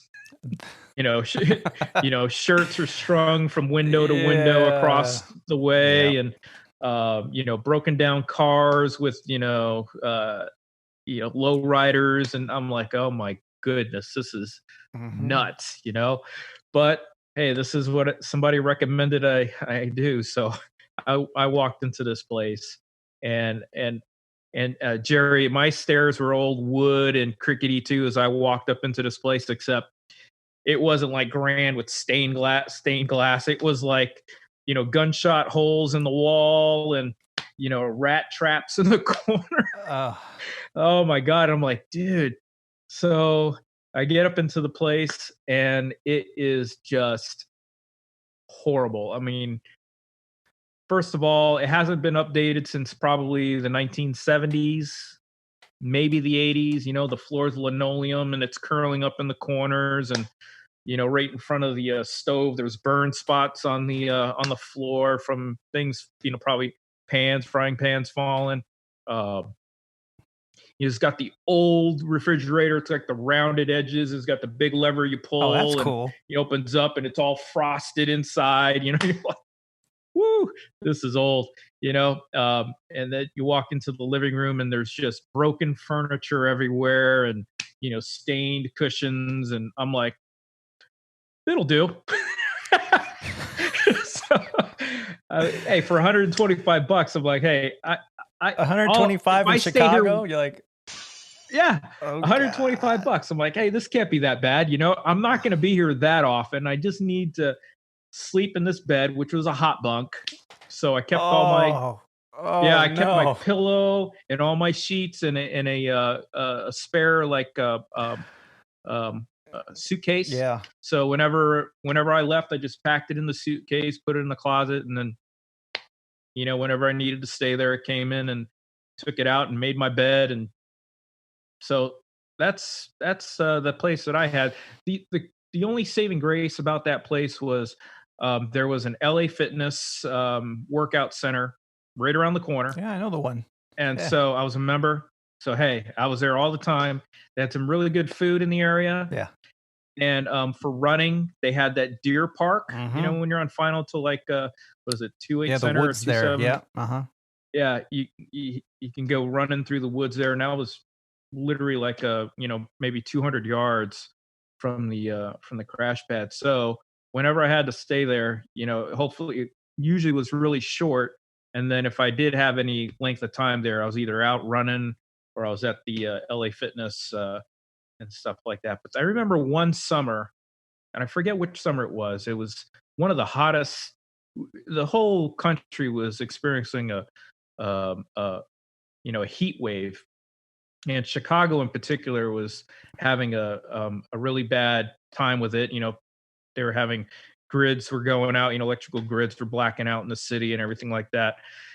And this crash pad, it didn't have any air conditioning except for the window units. And it had 3 window units. And for that summer, for some reason, only 2 of them worked. And sorry, only one of them worked. 2 of them are broken. So the 2 of them that were down, they actually just blew air. So we just actually turned them on just to circulate the air. But I was like, okay, I'm not going to stay here unless I absolutely have to. And I was on reserve like I always am in Chicago and New York. So I was like, okay, I'm one of the first ones to get called tomorrow. I shouldn't be here that long. You look on the open time list. Yeah.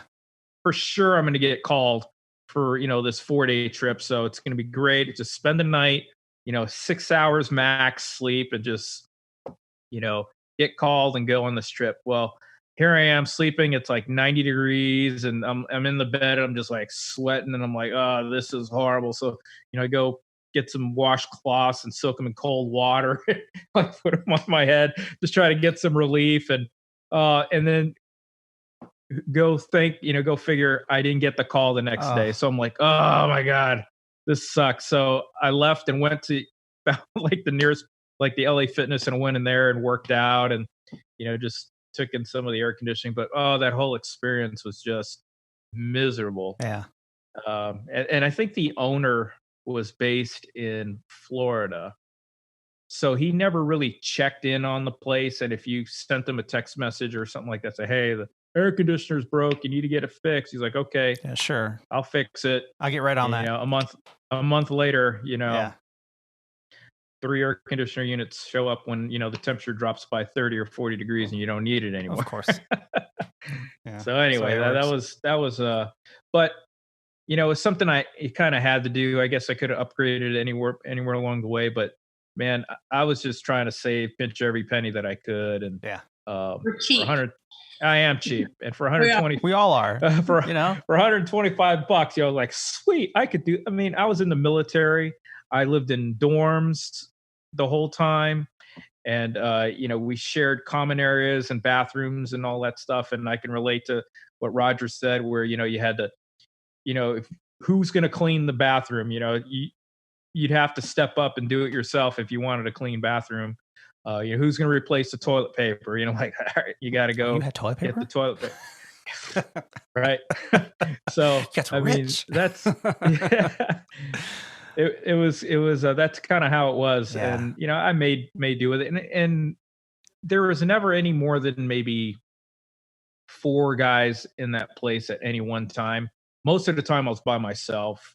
So it was, as far as other, I think they actually had as many as 8 or 10 people in there listed to stay there at one time. But like I said, no more than 4 people at one time were there.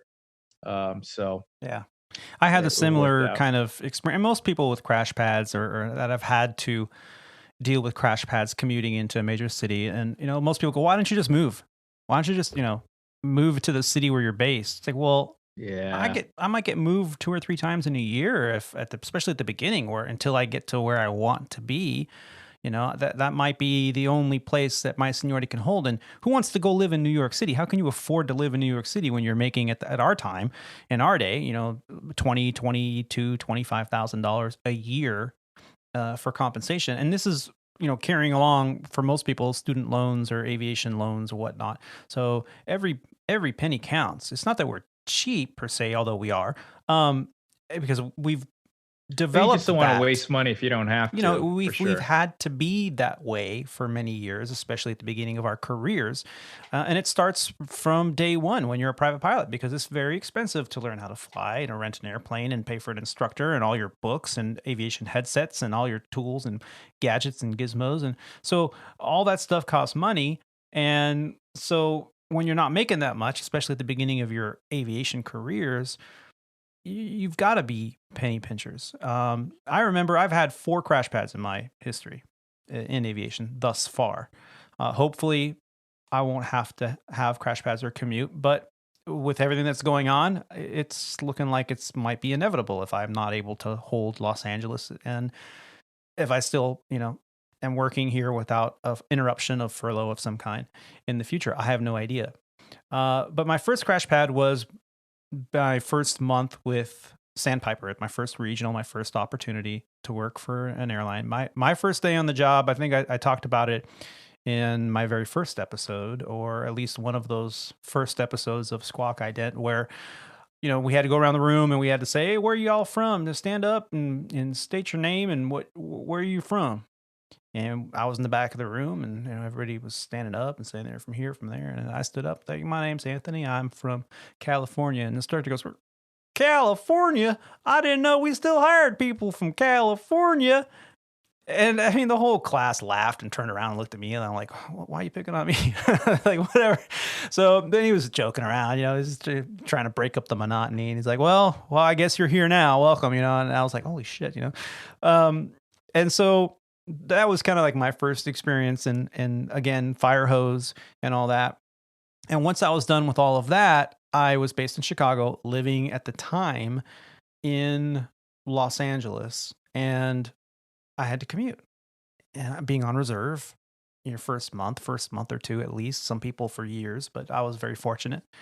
I had to have a Crashpad. And even once I start holding a line, it was a 6 a.m. start. There's no way I'm going to make it to Chicago on a 6 a.m. start. So I would come in, and I had a friend, a buddy, a couple of us from our new hire class got together. That's why it's so important to network in your initial classes. And one of them goes, well, I'm a single guy.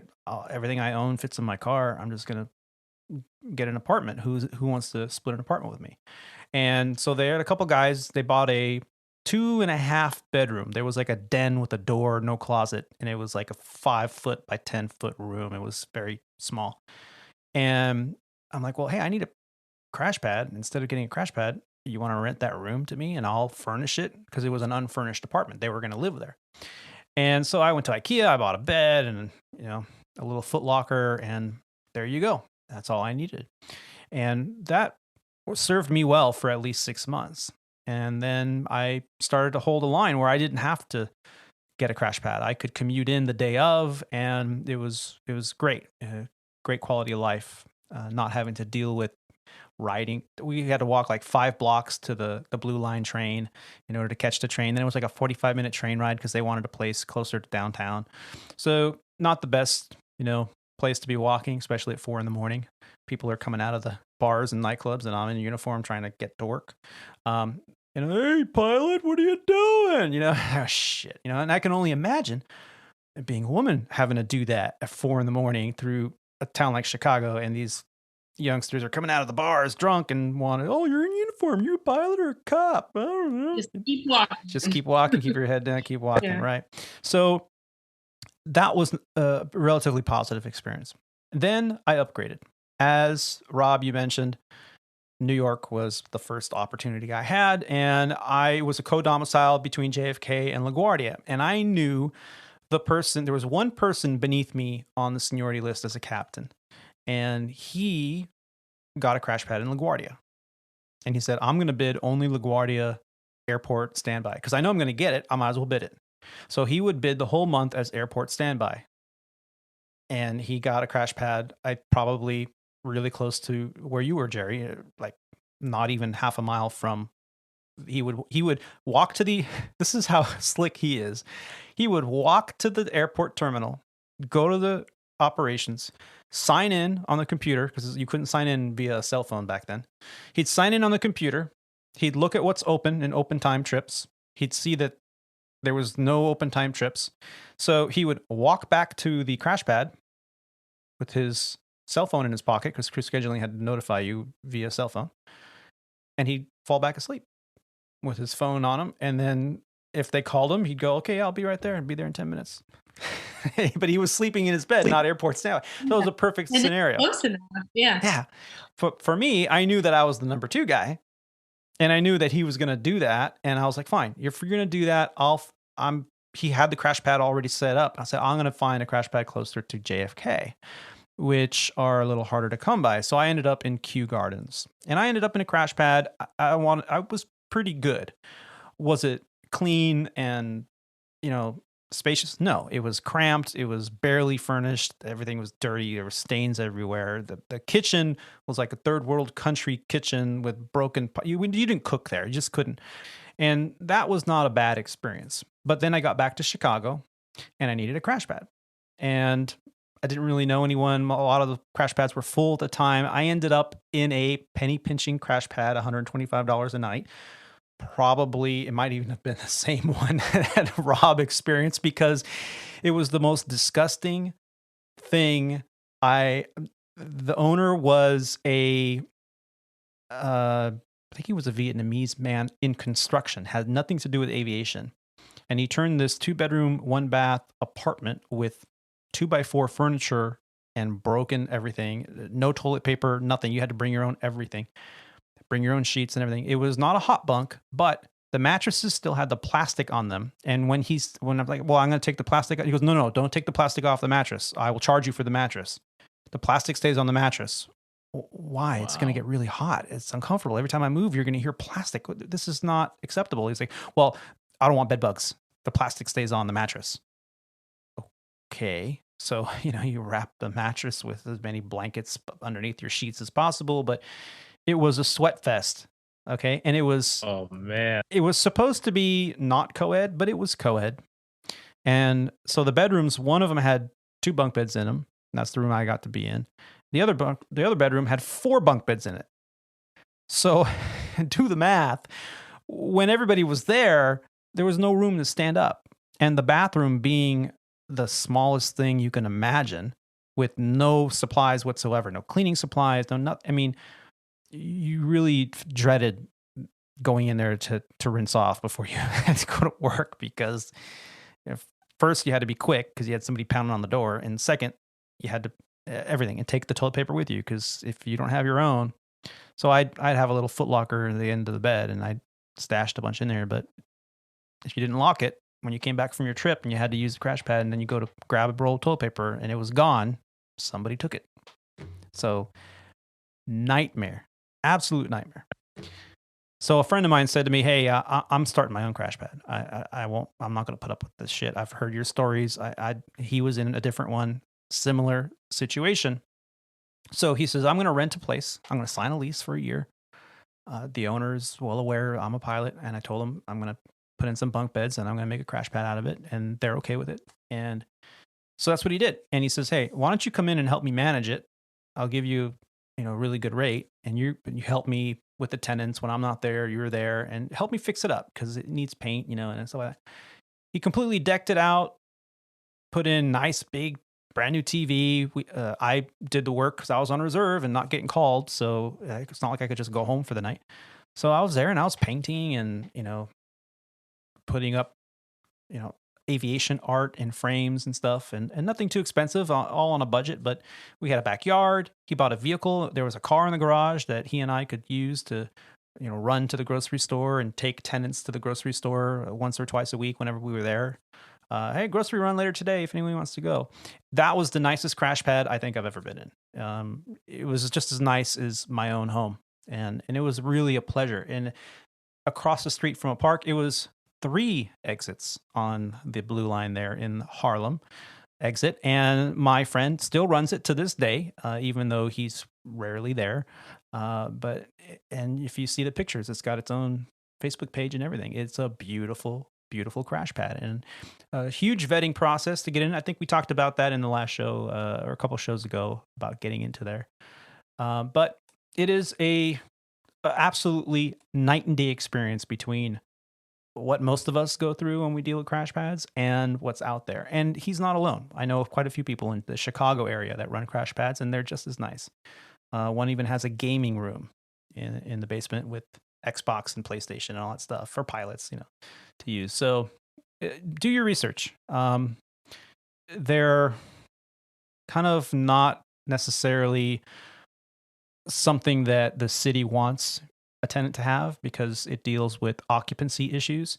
But like we've all mentioned, it was an extremely rare occurrence when more than 2 or 3 people were there at any given time.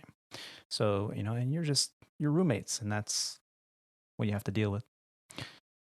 Well, that wraps up the show, episode 40. Can you believe it, guys? 40 episodes in, and hopefully we can keep this thing going for a long time ahead. That's awesome, Tony. Congratulations, man. That's 40 episodes. That's like getting your private pilot license right there. 40 hours in. We've graduated the podcast private podcast license, PPL. That's it, man. Congrats. Well, thank you, all of you. It's been a pleasure having this opportunity, especially now while we are in this isolation mode. Hopefully, I don't know, what is it in Indiana? Did they talk about when they're going to lift the isolation ban? No, I don't know what's next. And what about Texas? What'd they tell you? Texas is free, man. We opened up today. We're actually going to go to a restaurant. And there's still a lot of restrictions, but you can sit down at a table and have a meal with a fork and a knife. Yeah, I was just actually looking at that earlier, but basically you can go to a restaurant and 25% occupancy. So it's not going to be full. It's going to be full because it's going to be 25%. Make a reservation, my friend. Make a reservation. Make reservations. Yeah, because it's going to be floodgates, man. Believe it or not, the movie theaters are open. Supporting the economy. I like it. That's it, man. I've been going to restaurants anyways. I've just been doing a lot of takeout. Yeah. Trying to support all the local guys and stuff. So I hate to cook. I could do the basic stuff, but I'd rather just call and go pick it up or whatever, or have it delivered. Yeah. So. Yeah. And Roger and I, we have till May 15th, at least at this point.